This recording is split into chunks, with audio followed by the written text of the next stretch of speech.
আহ, আমরা লাইভে আছি দর্শক। আপনাদেরকে স্বাগতম দুর্যোগ কথার অষ্টম পর্বে। আজকে আমরা গুরুত্বপূর্ণ একটি বিষয় নিয়ে আলোচনা করতে যাচ্ছি, হাওরের প্রকৃতি ও জীবন। আমাদের আহ, প্রথাগত জীবনের বাইরে একটা জীবন, হাওরের প্রকৃতি ও জীবন। এই জীবনের যেমন সৌন্দর্য আছে, আমরা হাকালুকি হাওরের কথা জানি, অপার সৌন্দর্য লীলাভূমি। আমরা টাঙ্গুয়ার হাওয়ার কথা জানি, নৈসর্গিক সৌন্দর্যের লীলাভূমি। কিন্তু এই সৌন্দর্যের পেছনের একটা গল্প আছে। সেই গল্পটা অনেক সময় আমাদের জন্য স্বস্তিদায়ক না, কষ্টের গল্প, মানুষের আহ বৈষম্যের গল্প। সেই গল্পটা আজকে শুনবো। আজকে আমাদের হাওর অঞ্চলের প্রকৃতি ও জীবন নিয়ে কথা বলবো। আমাদের কথা বলার জন্য আজকে আমাদের স্টুডিওতে দুইজন অতিথি উপস্থিত হয়েছেন। আমাদের সাথে উপস্থিত রয়েছেন পরিবেশ ও হাওর উন্নয়ন সংস্থার সভাপতি কাশ্মীর রেজা, এবং আমাদের সাথে আছেন রিয়াজ খান, উন্নয়ন ও যোগাযোগ বিশেষজ্ঞ। আপনাদের দুজনকে স্বাগতম দুর্যোগ কথার প্রতি শুক্রবারের মতো আজকে লাইভ অনুষ্ঠানে। জি, ধন্যবাদ। আমি আমি প্রথম কাশ্মীর রেজা ভাই আপনার কাছে দিয়ে শুরু করব।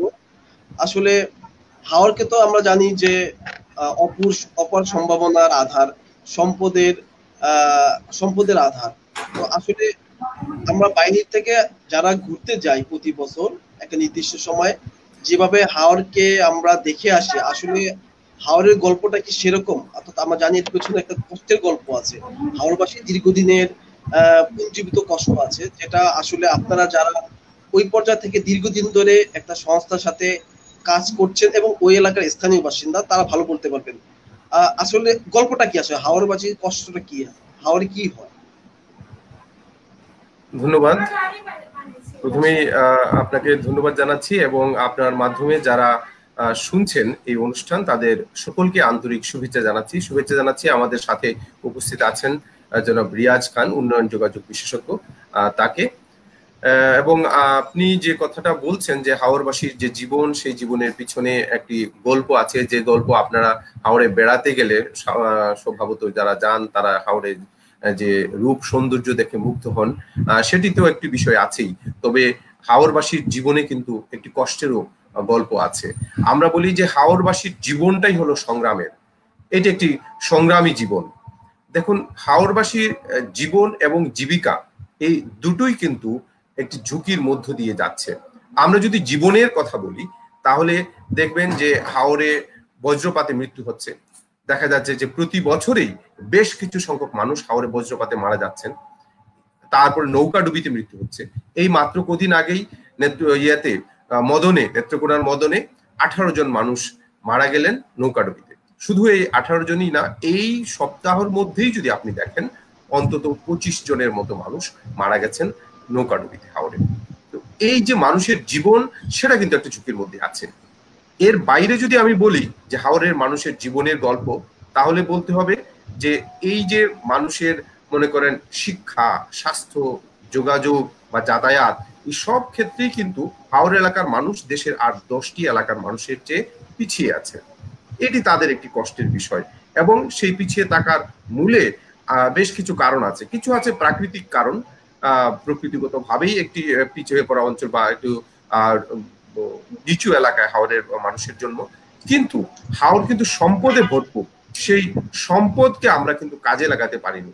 এই সম্পদে ভরপুর হাওরে থাকার পরও হাওরের মানুষের জীবনে অনেক কষ্ট, অনেক দুর্দশা আছে। যেমন ফসল হানি, হাওরে একটি নিয়মিত ঘটনা দেখা যায় যে প্রায় ফসল হানিটা ঘটে থাকে, অকাল বন্যায় ফসল হানি বিশেষ করে হয়ে থাকে। এবং আপনি যদি গত এই শতকের 20 বছরের ইতিহাস দেখেন, তাহলে এই 20 বছরে অন্তত 8 বার ফসল হানি হয়েছে হাওরে। এই যে ফসল হানির বিষয়টা, এতে কিন্তু কি হয়, আমি অনেক কষ্ট করে একটা ফসল ফলাই, হাওরের মানুষ ঋণ করে ফসল ফলায়, এরপরে যখন সেই ফসলটা, সোনার ফসলটা ঘরে না তোলা যায়, তখন কিন্তু এই ঋণ কোথা থেকে আমরা দিব, মানে ঋণ পরিশোধ করব, এর বাইরে আমাদের সারা বছরের যে খরচ, সেই খরচ কোথা থেকে মেটাবো? কারণ আপনারা জানেন যে হাওরের জমিগুলো কিন্তু এক ফসলি জমি এবং হাওরের সিংহভাগ মানুষ কিন্তু কৃষির উপর প্রত্যক্ষ এবং পরোক্ষভাবে কৃষির উপর নির্ভরশীল। এক ফসলি জমি যখন তলিয়ে যায় তখন মানুষের দুর্ভোগের আর কোনো অন্ত থাকে না। এবং আমরা দেখেছি অনেক বড় বড় বিত্তশালী পরিবার, বড় বড় গৃহস্থ পরিবার বারে বারে ফসল হানির কারণে কিন্তু পথে বসেছে, এমন পরিস্থিতিও আমরা দেখেছি। এই যে কষ্ট, এই কষ্টটা কিন্তু হাওরে দীর্ঘদিন থেকে আসছে। সেই যে আমরা বলি হাওরের এই পানিতে কিন্তু একটা বোবা কান্না আছে, এবং সেই কান্নাকে উপজীব্য করে কিন্তু অনেক গল্প কবিতাও আছে, অনেক গান আছে। আপনারা যদি বাউল শাহ আব্দুল করিমের গানগুলো শুনেন তাহলে দেখবেন যে হাওরের মানুষের জীবনের যে কষ্টের যে গল্প, সেই গল্পের একটি চিত্র কিন্তু আপনারা এখানে পাবেন। পরবর্তীতে হয়তো আরো একটু বিস্তারিত বলবো। জি, আমরা একটু রিয়াজ ভাইয়ের কাছে যেতে চাই। রিয়াজ ভাই, আমরা জানি যে সরকারের হাওর মহাপরিকল্পনার হিসেবে দেশের মোট ধানের 18% এবং 18% এবং 28% মাছের যোগান দেয় হাওর অঞ্চল, এবং দেশের জিডিপি এরও একটা বড় অংশ 6% এটা হাওর অঞ্চল থেকে আসে আমরা জানি আসলে। কিন্তু তারপরেও বলবো যে হাওরের যারা বাসিন্দা, যেভাবে অর্থনীতিতে হাওরের অবদান আছে, সেই হিসেবে কি তারা আসলে আমাদের অর্থনৈতিক দিক বিবেচনা করে আমাদের নজরে, জাতীয় নজরে কারো দৃষ্টিগোচর হচ্ছে কিনা, অর্থাৎ তারা কি আমাদের যে কোনো পরিকল্পনা, যে কোনো উন্নয়নের জন্য বিবেচ্য হয় কিনা, তাদের কি আমরা কি গণ্য করি কিনা যে জাতীয় জীবনে? অনেক ধন্যবাদ কবির আপনাকে। হাওর নিয়ে ইতিমধ্যে আমরা রাজা ভাইয়ের কাছ থেকে যে শুনলাম যে হাওর একই সঙ্গে প্রাচুর্য, সম্পদের দিক থেকে প্রাচুর্য এবং প্রাচুর্যে ভরপুর একটি এলাকা, বিশাল জনপদ, এবং সেখানে এরকম প্রচুর কান্নার গল্প, কষ্টের গল্প, দুঃখের গল্পেও ভরপুর এই হাওর, বিশাল একটি জনপদ। এবং এই হাওরের যে বিশাল সম্পদের কথা আমরা একটু আগেই বললাম, যে আপনি যে প্রসঙ্গটি তুললেন, তার মধ্যে কিন্তু অন্যতম একটি সম্পদ হচ্ছে এর যে মৎস্য সম্পদ, হাওরের মাছ। হাওরের আমার বাড়ি ভৈরব বন্দরে। ভৈরবে আপনারা জানেন যে বাংলাদেশে অন্যতম বৃহৎ একটি মাছের আড়ত এই ভৈরব মেঘনা নদীর পাড়ে অবস্থিত। হ্যাঁ, ভৈরব বাজার, ঠিক বাজার না, বাজারের পাশে যে ফেরিঘাটটি, ভূতপূর্ব ফেরিঘাটটি আছে, সেই ফেরিঘাটের পাশে একটি বিশাল বাজার, যেখানে কিন্তু হাওরের যে মাছের যে বিরাট বড় চালান, সেই চালানটা এসে ভৈরব এই মাছের বাজারে আসে, এবং সেখান থেকে সারা দেশে যে বিপণন যে কার্যক্রমটি সেটি পরিচালিত হয়। তো আমি এই প্রসঙ্গটি এই জন্য তুললাম যে আমি যখনই মাঝে মধ্যে আমার গ্রামের বাড়িতে যাই, তখন আমি খুব ইচ্ছে করেই আমার যে মাছের বাজারটি, সেই বাজারটিতে আমি একটু ঘুরতে ফিরতে যাই।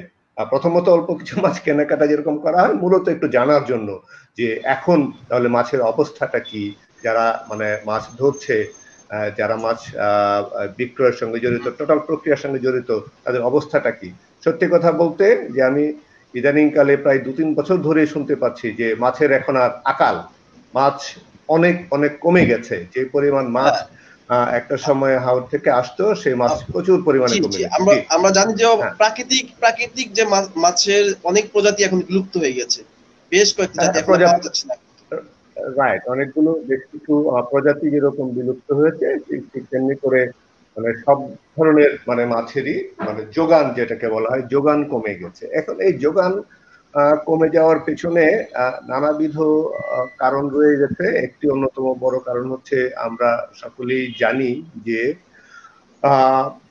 যে কোনো প্রাণীর জন্য এক ধরনের একটা আবাসস্থল প্রয়োজন হয়, এক ধরনের ইকোলজি, বাস্তু সংস্থানের প্রয়োজন হয়।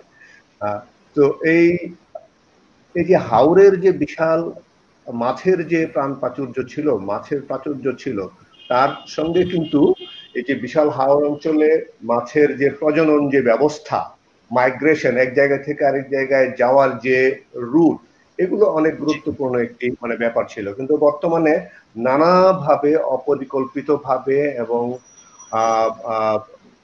শুধু অপরিকল্পিত বলবো না, যে প্রচন্ডভাবে পরিবেশের জন্য ক্ষতিকর উপায়ে নানা ধরনের ব্রিজ, কালভার্ট, বাঁধ ইত্যাদি তৈরি হচ্ছে। ইত্যাদি তৈরি হওয়ার ফলে যে ঘটনাটি ঘটেছে যে মাছকে প্রজননের জন্য এক জায়গা থেকে আরেক জায়গায় যে তাকে যেতে হয়, এই জায়গাগুলো ধীরে ধীরে ধীরে ধীরে বন্ধ হয়ে যাচ্ছে, ক্লোজ হয়ে যাচ্ছে। আপনি জানেন যে মানে মাছ কিন্তু এক জায়গায় মানে জন্ম নেয়, এক জায়গায় মানে বড় হয়, এক জায়গায় ডিম পারে, আরেক জায়গায় গিয়ে সে ধীরে ধীরে, অর্থাৎ একটা লাইফ সাইকেল তার আছে। এই লাইফ সাইকেলটা প্রচন্ড ভাবে ক্ষতিগ্রস্ত হয়েছে, নানাবিধ কারণেই ক্ষতিগ্রস্ত হচ্ছে, বিশেষ করে ম্যানমেড সেগুলো। এর ফলে মাছের যোগান কমে গেছে, এটা একটা ব্যাপার। আর দ্বিতীয় যে ব্যাপারটি হচ্ছে, আপনি যে কথাটা বললেন যে মানে মাছের সঙ্গে সংশ্লিষ্ট মানুষ তারাও কিন্তু নানা ধরনের সংকটের মধ্যে আছে। কারণ আমরা অনেকদিন থেকেই মানে দেখেছি যে এই যে বিস্তৃত হাওর অঞ্চলে আগে মানে জাল যার জলাতার বলে একটা ব্যাপার ছিল, যে আমার জাল আছে, আমি মানে নদীতে গিয়ে আমি মাছ ধরবো, আমার জীবিকা নির্বাহ করব। কিন্তু এখন এই পরিস্থিতিটি আর নেই। নানাভাবেই ইজারা প্রথা এবং নানা কারণে প্রকৃত যে জেলে সম্প্রদায় যারা আছে তারা কিন্তু মাছের এ থেকে বঞ্চিত হচ্ছে। এই বঞ্চনার গল্পটা অত্যন্ত মানে তীব্র একটি গল্প। আরেকটি মানে বড় রকমের বিষয় আমি দৃষ্টিগোচর করতে চাই, সেটি হচ্ছে যে আমরা মানে এই বিস্তীর্ণ ওপেন মানে মুক্ত জলাশয়ে, উন্মুক্ত জলাশয়ে মাছ চাষের দিকে মানে গুরুত্ব দিচ্ছি। যে আমরা অনেক সময় এই যে আপনি একটু আগে বললেন না বেশ কিছু প্রজাতির মাছ ধ্বংস হয়ে যাচ্ছে, তার একটি কারণ হচ্ছে আমরা উন্মুক্ত জলাশয়েও এই যে চাষের উপযোগী কিছু মাছ, যেগুলোকে কার্পফিশ টাইপের মানে মাছ বলা হয়, এগুলো যখন মানে আমরা মানে হাওরের পানিতেও ছেড়ে দিচ্ছি, সেগুলো কিন্তু ছোট ছোট মাছগুলো মানে খেয়ে ফেলছে। এই ছোট মাছগুলো কিন্তু আবার মানে এটা একটা সাইকেল, এই ছোট মাছগুলো খেয়ে বড় মাছগুলো বড় হবে, তারপরে ছোট মাছ আবার কিছু মানুষ ধরবে, খাবে। এই যে টোটাল ব্যবস্থাটাকেই আমরা আসলে ক্ষতিগ্রস্ত করে ফেলছি আমাদের অপরিকল্পিত আহরণ এবং অপরিকল্পিত উন্নয়নের মধ্যে। আরেকটা বড়, আমি শেষ করব, আমি জানি সময় কম, ছোট্ট একটা কারণে কাশ্মীর রেজা ভাই বলবেন। আমাদের এখানে বলবো যে হাওরের প্রায় প্রতিটি অঞ্চলেই, প্রতিটি ইউনিয়নেই ছোট ছোট ছোট ছোট জলাশয় আছে, যে জলাশয়গুলো হচ্ছে মানে নার্সারি গ্রাউন্ড মাছের জন্য। আমরা যেটা করছি এই যে নার্সারি গ্রাউন্ডগুলোকে ধীরে ধীরে ধীরে ধীরে আমরা চাষের জমিতে কাল্টিভেশন ল্যান্ড হিসাবে মানে নিয়ে নিচ্ছি, যার ফলে হচ্ছে কি আরো বেশি মাছ ক্ষতিগ্রস্ত হচ্ছে। সো মানে এই হচ্ছে ওভারঅল মাছের গল্প। মাছ কমে যাচ্ছে, মাছের উপরে মানুষের অধিকারও কমে যাচ্ছে। আমাদের দুটো দিকে নজর দেওয়ার দরকার আছে, কি করে মাছের উৎপাদনটাকে বাড়ানো যায় এবং সেখানে সাধারণ মানুষের অ্যাক্সেস, প্রবেশাধিকার নিশ্চিত করা যায়। Thank you. ধন্যবাদ রিয়াজ ভাই। জি কাশ্মীর রেজা ভাই, আপনাকে যেহেতু আপনি তো ওতপ্রোতভাবে বেশি কাজ করেন, তো আপনার মুখ থেকে আমরা একটু বেশি শুনতে চাই। আপনি দীর্ঘদিন হাওর রক্ষা আন্দোলনের সাথে জড়িত, মানুষের জীবন জীবিকার সাথে জড়িত। আমরা যতটুকু জানতে পেরেছি যে হাওরে প্রায় 150 প্রজাতির উদ্ভিদ, 140 প্রজাতির মাছ, 11 প্রজাতির উভচর প্রাণী, 6 প্রজাতির কচ্ছপ, 7 প্রজাতির গিরগিটি, 21 প্রজাতির সাপ। এটা প্রথম আলোর একটি পত্রিকার একটি প্রতিবেদন থেকে আমরা পেয়েছি যে আসলে এই প্রাণ প্রকৃতির বর্তমান অবস্থা কি, এবং আমরা জানি যে আসলে এদের জীবন সংকটাপন্ন বিভিন্ন কারণেই। আসলে এদের বর্তমান অবস্থানটা কি বলবেন কি? জি, আপনি ঠিকই বলেছেন, হাওর আসলে জীববৈচিত্র্যের আধার। কারণ এই যে জলজ সম্পদ, যে জলজ যে বাস্তু সংস্থান, এর মধ্যে কিন্তু প্রাণ প্রকৃতি ভালো থাকে, এটাই স্বাভাবিক। এবং এটা কিন্তু হাওরের একটি বিশেষত্ব। বিশেষভাবে আমরা যদি টাঙ্গুয়ার হাওরের মতো হাওরের কথা বলি, যেটিকে আসলে রামসার সাইট হিসেবে ঘোষণা করা হয়েছে এবং একটি প্রতিবেশগত সংকটাপন্ন এলাকা হিসাবে 1999 সালে ঘোষণা করা হয়, এবং এটি বিশ্বের একটি ঐতিহ্য। তো এই ধরনের হাওর যেগুলো আছে, বা সব হাওরেই আসলে জীববৈচিত্র্যের একটি আধার আমরা বলে থাকি। কিন্তু এই জীববৈচিত্র্য কিন্তু আমরা সেভাবে রক্ষা করতে পারছি না, কারণ ওভার এক্সট্রাকশন। আমরা এই এর প্রতি, যে হাওরের যে সম্পদ আছে, সেই সম্পদের প্রতি অনাচার করছি, অবিচার করছি। আমরা সেই সম্পদ বেশি বেশি কিভাবে আহরণ করা যায় সেটি আমাদের নিজেদের স্বার্থে করতে গিয়ে কিন্তু আমরা পরিবেশের বা প্রকৃতির ক্ষতি করছি। এবং এর পাশাপাশি হাওরকে আমরা হাওরের মতো থাকতে দিচ্ছি না, বিভিন্নভাবে টুকরো টুকরো করে ফেলার একটা প্রয়াস আমাদের আছে। যেমন হঠাৎ করে হাওরের মাঝ দিয়ে একটা রাস্তা করে ফেলা, এটা কিন্তু আমরা অনেক সময় দেখছি যে করা হয়ে গেছে, কিন্তু এটার পরিবেশের জন্য প্রতিবেশের জন্য কতটুকু অনুকূল বা কি ক্ষতি ডেকে আনতে পারে সেটি কিন্তু আমরা স্টাডি করছি না। যার দরুন এই যে দীর্ঘমেয়াদে হাওরের জন্য কোনটা ভালো হবে সেটা চিন্তা না করে অনেকেই অনেক সময় স্বল্প মেয়াদী চিন্তা করছেন এবং এই জন্য হাওরের ক্ষতি হচ্ছে। আপনি যেটা বলছেন যে হাওরের অনেক ধরনের প্রজাতি বিনষ্ট হচ্ছে, একদম সত্য কথা। এর বিভিন্ন ধরনের কারণ আছে। যেমন মাছের কথাই যদি আমরা বলি, একটা বড় কারণ হলো যে বিল সেচ দিয়ে মাছ ধরা। বিল কিন্তু হাওর কিন্তু মূলত বিলের সমষ্টি। যে সময় পানি কমে যায় তখন অনেকগুলো বিল হয়ে যায়। এবং এই ফাঁকে আমি আপনাকে হাওরের ইতিহাসটা বা হাওর শব্দটা কোথা থেকে এসেছে সেটা একটু বলে নিই। আসলে এই বৃহৎ হাওর অঞ্চলটাই কিন্তু একসময় ছিল সাগর, কালীদহ সাগর নামে একটি সাগর ছিল। সেই সাগর থেকে এসেছে সায়র এবং সায়র থেকে এসেছে হাওর শব্দটি। তো এই যে নিচু ভূমি, এইগুলা কিন্তু আসলে দেখা যায় যে বর্ষার সিজনে আসলে একদম সাগরের মতোই, আপনি যে ছবিটা এখন দেখতে পাচ্ছেন দেখেন একদম সাগরের মতোই বিস্তৃত জলরাশি। এবং যখন পানি কমে যাবে সেগুলো কিন্তু ছোট ছোট বিল হয়ে যায়। এই যে বিলগুলোতে পানি থাকে তখন যারা মাছ শিকার করেন, এই যে আমরা লিজ দিচ্ছি, এখন যে লিজ দেওয়া হচ্ছে, লিজ যিনি নেন তিনি মনে করেন এখান থেকে সর্বোচ্চ সংখ্যক কিভাবে মাছ আহরণ করা যায়। সেখানে মাছের প্রজাতি বিনষ্ট হয়ে গেলে ওনার কিছু যায় আসে না, কারণ তিনি আসলে প্রকৃতপক্ষে মৎস্যজীবী নন। মাছের প্রতি দরদ তার কিন্তু নেই। তিনি এই বছর মাছ এখান থেকে কি পরিমাণ আহরণ করা যায় সেটাই তার মূল টার্গেট। এবং এই প্রসঙ্গে বলে নেই যে আসলে কিন্তু লিজ প্রকৃতপক্ষে নেয়ার কথা মৎস্যজীবীদের, কিন্তু মৎস্যজীবীরা লিজ পাচ্ছেন না। আপনারা জানেন যে জলমহাল নীতিমালা 2009 এতে স্পষ্ট করে লেখা আছে যে কোন সমবায় সমিতিগুলো যারা নিবে, এই সমবায় সমিতির মধ্যে যদি একজন লোক থাকে অমৎস্যজীবী, তাহলে সেই সমবায় সমিতিকে কোনো জলমহাল লিজ দেয়া যাবে না। কিন্তু প্রকৃতপক্ষে হচ্ছেটা কি? প্রকৃতপক্ষে হচ্ছে দেখা যাচ্ছে যে হ্যাঁ ওই মৎস্যজীবীদের নামেই জলমহলগুলো লিজ দেওয়া হচ্ছে, কিন্তু অমৎস্যজীবীরা মানে পুঁজিপতিরা, ব্যবসায়ীরা তাদের ইনভেস্টমেন্ট করছেন এবং তাদের টাকাটা কিভাবে আদায় করা যায় সেই চেষ্টাটা করছেন। তিনি যখন সেই চেষ্টাটা করেন, তার টাকাটা তিনি কোথায় থেকে আদায় করবেন, তখন তিনি কিন্তু চেষ্টা করেন যে এখান থেকে সর্বোচ্চ পরিমাণ মাছ কিভাবে আহরণ করা যায়। এবং সেটা করার জন্য তারা বিল সেচে একদম বিষ টুপ দিয়ে কিন্তু মাছ ধরে, বিল সেচে সেখানে আবার বিষ প্রয়োগ করা হয়। তার মানে মাছের বংশ হয়ে যাক ধ্বংস, এটা এতে তাদের কিচ্ছু আসে যায় না, কারণ তারা মৎস্যজীবী না। তার উদ্দেশ্য হলো টাকা নিয়ে আসা, এবং সেইভাবেই তারা কিন্তু মাছ ধরছেন। এবং মাছের প্রজাতি নষ্ট হওয়ার কিন্তু আরো একটা বড় কারণ হলো বিশেষ ধরনের জাল তারা ব্যবহার করছেন, যেটা পরিবেশ সম্মত নয়। যেমন কোনা জাল আমরা বলি, কারেন্ট জাল, কোনা জাল। এই কোনা জালগুলো আসলে মশারির মতো থাকে, এবং মশারির মতো থাকার কারণে এমন ভাবে পানি থেকে এই জালগুলো দিয়ে মাছ আহরণ করা হয় যে মাছের ডিম যদি থাকে ছোট ছোট, সেই ডিমটাও কিন্তু উঠে চলে আসে। তার মানে কি বংশটা একদম ধ্বংস হয়ে যাচ্ছে। এই ধরনের কার্যক্রম কিন্তু করা হচ্ছে। এই জন্য আসলে মাছের প্রজাতিগুলো বিনষ্ট হচ্ছে।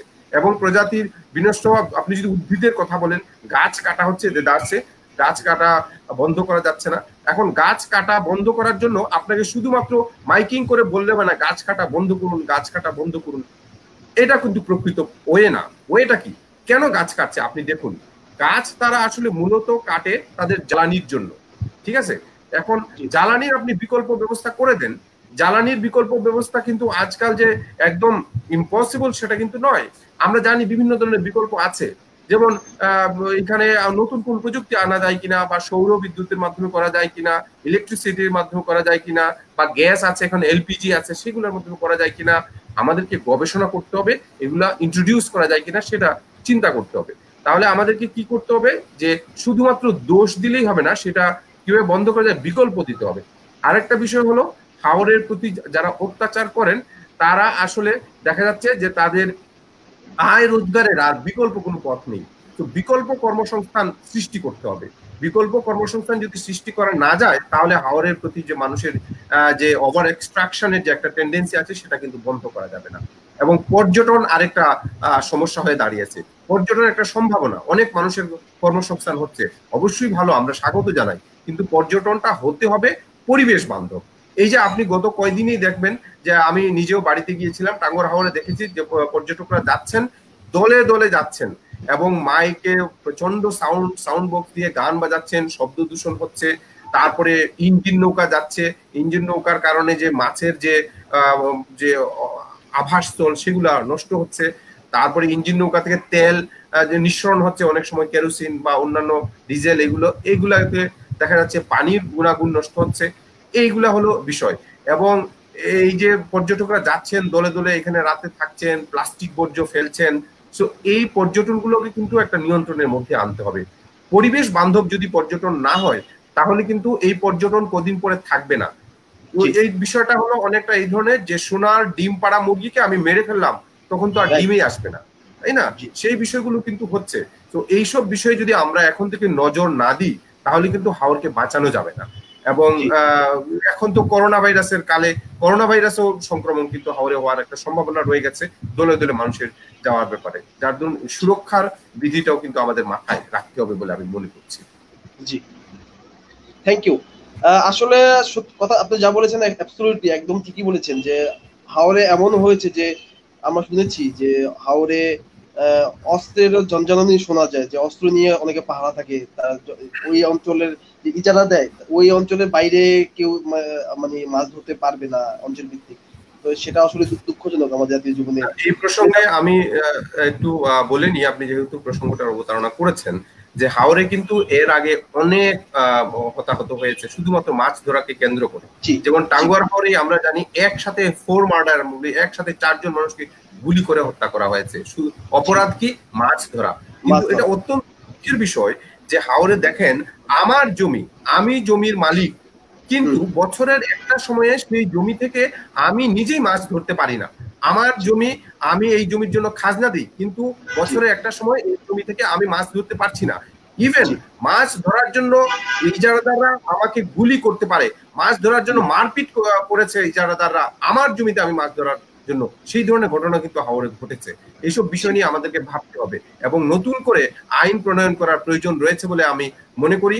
এবং মানুষের যে অধিকার, যে জেলেদের অধিকার বা কৃষকদের যে অধিকার, সেই অধিকার যাতে তারা পান, সেটির জন্য আরো নতুন করে ভাবনার প্রয়োজন রয়েছে বলে আমি মনে করি। জি জি, আপনি ঠিকই বলেছেন। আসলে সরকার যে হাওর উন্নয়ন মহাপরিকল্পনা যে হাতে নিয়েছিল, সেখানে সরকারের অনেক অনেক বাজেট, অনেক টাকা খরচ করছে। সেই তুলনায় আসলে এই যে ইজারাদার প্রসেস চালু করে এটা অনেকের মাথা ব্যথার কারণ হয়ে দাঁড়িয়েছে, রক্তাক্তের ঘটনা ঘটছে, সেটা থেকে কতটুকু আয় হয় সেটা একটা প্রশ্নবিদ্ধ বিষয়। যে আসলে যে আমরা এত খরচ করেও এই অল্প কিছু টাকার জন্য হয়তো যে অনাকাঙ্ক্ষিত ঘটনা ঘটছে, এবং কৃষকরা ওই এলাকার স্থানীয়রা যে পরিমাণ ভয় থাকে, অনেক অন্যের দুঃশাসনের আন্ডারে থাকে, সেটা আসলে দুঃখজনক আমাদের জন্য। সরকারকে ভেবে দেখা হাওর উন্নয়ন মহাপরিকল্পনাটা কিন্তু সঠিকভাবে বাস্তবায়ন হচ্ছে না, সেটা আমি এই ফাঁকে বলে নিতে চাচ্ছি যে হাওর উন্নয়ন মহাপরিকল্পনাটা হাওরবাসীরও কিন্তু আন্দোলন সংগ্রামের ফসল।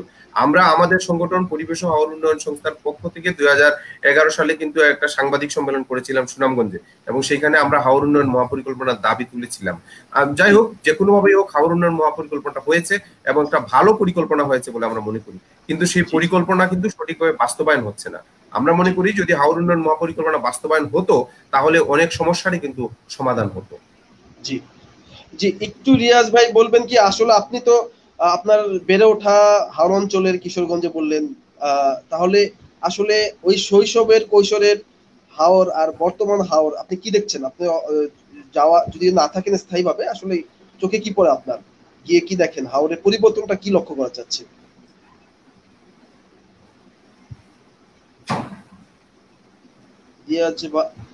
রিয়াজ ভাই আপনার মাইক্রোফোন মেবি অফ। আমি মিউটে আছি। হ্যাঁ, থ্যাংক ইউ। এটা আসলে আপনার প্রশ্নটি রীতিমতো একটু নস্টালজিক করে দেয়। সেটা হচ্ছে যে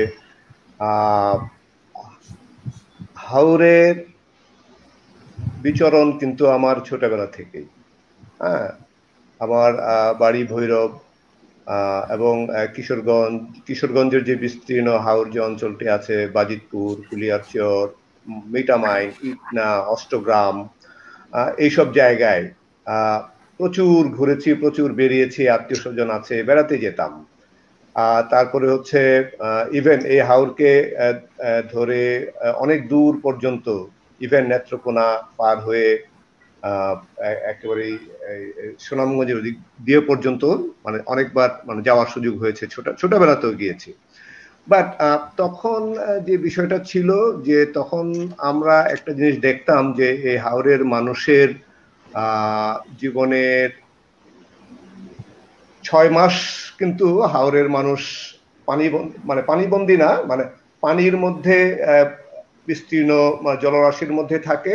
ওই সময়ে কিন্তু তাদের অ্যাক্টিভিটি, কার্যক্রম, তারপর হচ্ছে সমস্ত কিছু একরকমের বন্ধই থাকে। সেই সময় কিন্তু তারা একরকমের কি বলে আনন্দপূর্ণ জীবন তারা মানে যাপন করত, গান বাজনা। এবং আপনি জানেন যে এই হাওর অঞ্চল তার স্বকীয় বৈশিষ্ট্যের কারণে সেখানে অনেক সাংস্কৃতিক কর্মকাণ্ড, অনেক বাউল শিল্পীদের জন্ম হয়েছে। শাহ আব্দুল করিম, রাধারমন দত্ত, এরকম অনেক শিল্পী আছেন, হাসান রাজা।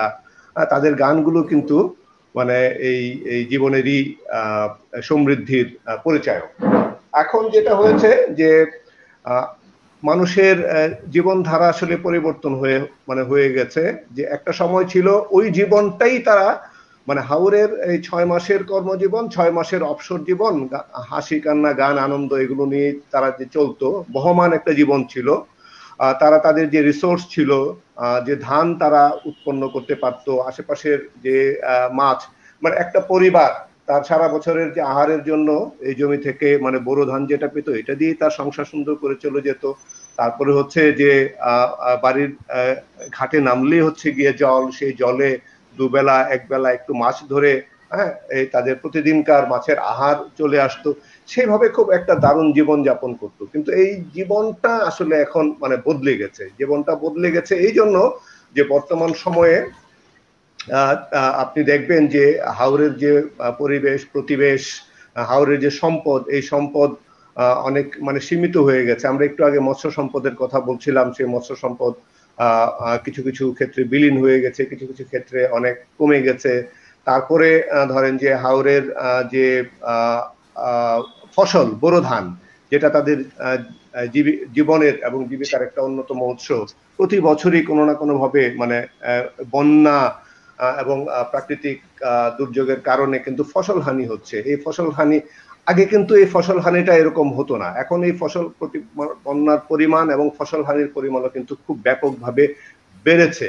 এর ফলে এখন এটাও আমাদের আলোচনার খুব বড় একটা জায়গা যে মানে বন্যার প্রকৃতি বর্তমান সময়ে সে কিভাবে পরিবর্তন হয়েছে, কেন বন্যা অনেক বেশি ডিভাস্টেটিং রূপ নিয়েছে। এর পেছনে আমাদের হিউম্যান যে মানব সৃষ্ট কোনো কারণ আছে কিনা, যেগুলো কিনা এই প্রাকৃতিক পরিবেশটাকে ধ্বংস করছে।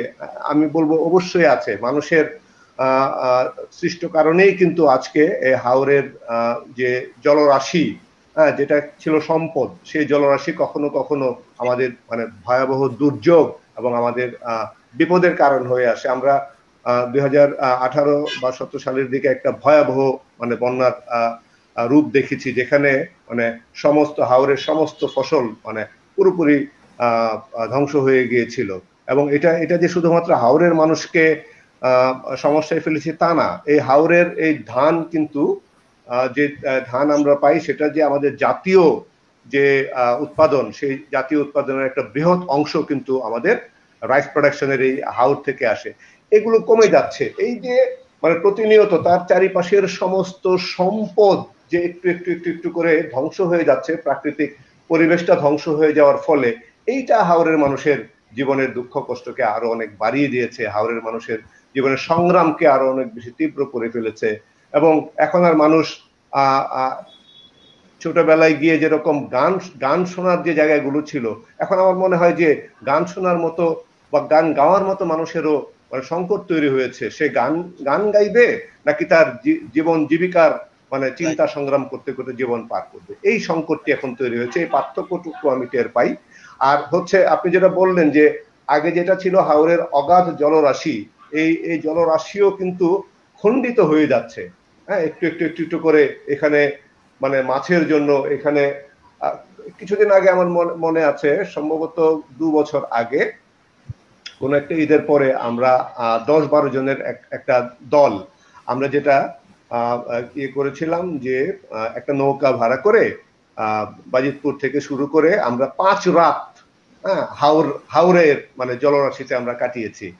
এক রাত থেকেছি মিঠামাইনে, আরেকটা থেকেছি আমরা নেত্রকোনার একটি জায়গায়, আরেক রাত থেকেছি আমরা জামালগঞ্জ, একটা গেস্ট হাউসে।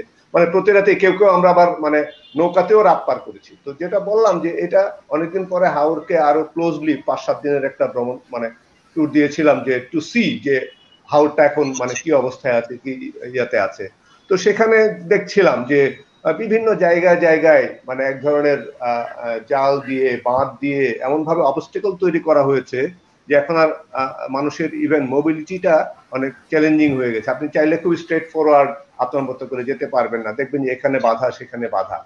তো সব মিলে হাওরের মানুষ শুরুতেই যেটা দিয়ে শুরু হলো যে মানে আমি বলবো যে ভালো নেই, মানুষের যে সম্পদ ছিল, এই সম্পদ, প্রাকৃতিক সম্পদ, আমরা প্রতিনিয়ত এটাকে মানে এমন ভাবে ধ্বংস করছি, এমন ভাবে এক্সট্রাক্ট করছি যে এটি রিজেনারেট হচ্ছে না। এটাকে বলা হয় মানে লাইফ হচ্ছে এরকম একটা জিনিস, তাকে একটু সময় দিতে হয় রিজেনারেট করার জন্য।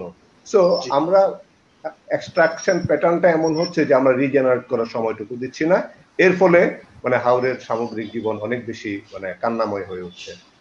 জি, ধন্যবাদ রিয়াজ ভাই, ধন্যবাদ। আসলে এটা মানে আমাদের জন্য দুঃখজনক একই সাথে যে কৃষকরা, যে মৎস্য চাষীরা আমাদের জাতীয় অর্থনীতিতে এত অবদান রাখে, জিডিপিতে এত অবদান রাখে, যাদের ধান খেয়ে, যাদের ভাত খেয়ে, ধানের চালের ভাত খেয়ে আমরা বেঁচে আছি, যাদের মাছ খেয়ে আমরা, কিন্তু তারা আসলে যুগের পর যুগ, বছরের পর বছর ওই সেই দারিদ্র্য সীমার নিচে বাস করছে। আমরা জানি যে হাওরের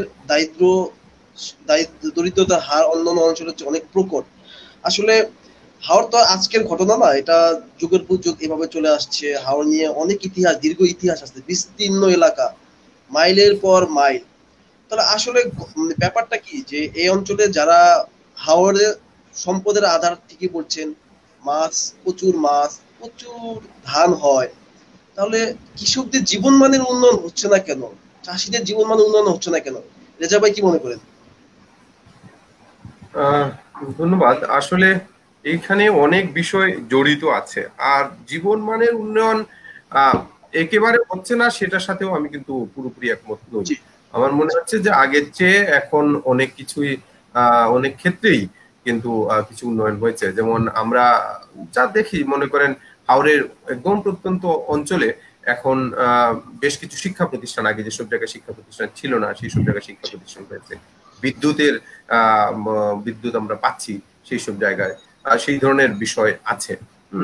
যোগাযোগের ক্ষেত্রে যেটা হয়েছে যে সড়ক যোগাযোগ বৃদ্ধি পেয়েছে, যদিও আমরা বলি অনেক ক্ষেত্রে সড়ক যোগাযোগের এই বিষয়গুলো পরিবেশের সাথে ঠিক মতো যায় না, তবে বেশ কিছু ডুবো সড়ক, যেটা সাবমার্সিবল, হ্যাঁ কিশোরগঞ্জে হয়েছে। কিশোরগঞ্জে তো আপনার ইয়ে হয়েছে, আবুরা সড়ক যেটা আমরা বলি সেটা হয়েছে কোনো জায়গায়।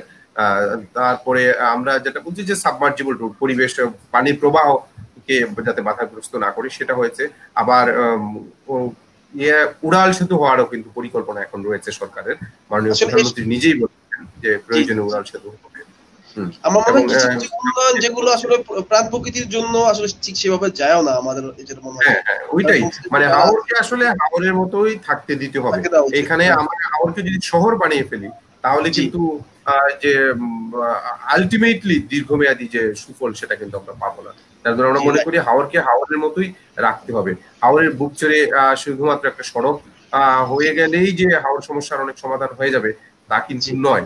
যার জন্য আমরা মনে করি যে হাওরের বাস্তু সংস্থান, হাওরের মানুষের যে সব বিষয়, অন্যান্য যেসব বিষয় আছে সেসব বিষয় মাথায় রেখেই কিন্তু আমাদেরকে হাওরের উন্নয়নটা করতে হবে। তবে উন্নয়ন হচ্ছে সেটা অস্বীকার করার কোনো উপায় নেই, এবং মানুষের জীবনযাত্রার মানও আগের চেয়ে কিছুটা বেড়েছে, তবে সেটা কতটুকু টেকসই হবে সেটাই হলো বিষয়। এবং এর পাশাপাশি আমি বলবো যে আরো অনেক কিছু হওয়ার প্রয়োজন এবং হওয়া সম্ভব, যেগুলো আমরা করছি না। যেমন এই যে মাছের কথাই যদি আমরা একটু বলি, যেমন মৎস্য সম্পদের কথা আমরা ইতিমধ্যেই বলেছি। দেখেন আমরা কিন্তু এই যে চাষের মাছ যেটা সেটাতে কিন্তু অনেক দূর এগিয়েছি।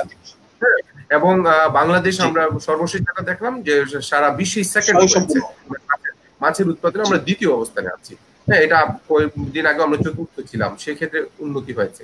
কিন্তু সেটা কিন্তু প্রাকৃতিক যে বা হাওরের মতো যেসব জলাশয় সেগুলোতে কিন্তু সেইভাবে মাছের উৎপাদনটা বাড়ে নাই। সেখানে দেখুন আপনার টাঙ্গর হাওরের মতো জায়গায় সারাদিন জাল ফেলে জেলেরা অনেক মাছ পাচ্ছেন না, সেই ধরনের ঘটনা ঘটছে।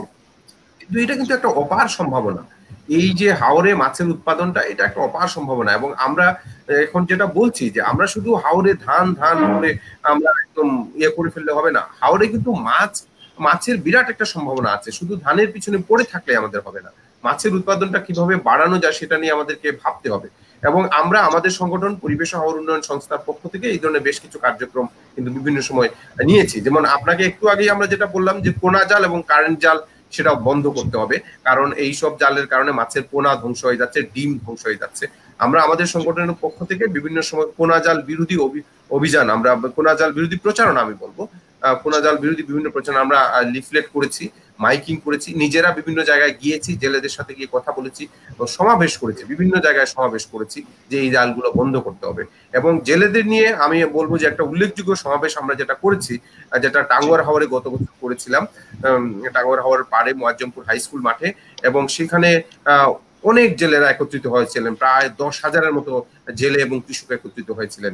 এবং আমরা খুব গর্ব করে বলি, মাননীয় প্রধানমন্ত্রী শেখ হাসিনা তিনি নিজে এই ভিডিও বার্তার মাধ্যমে এই জেলে ও কৃষক সমাবেশটা তিনি উদ্বোধন করেছিলেন।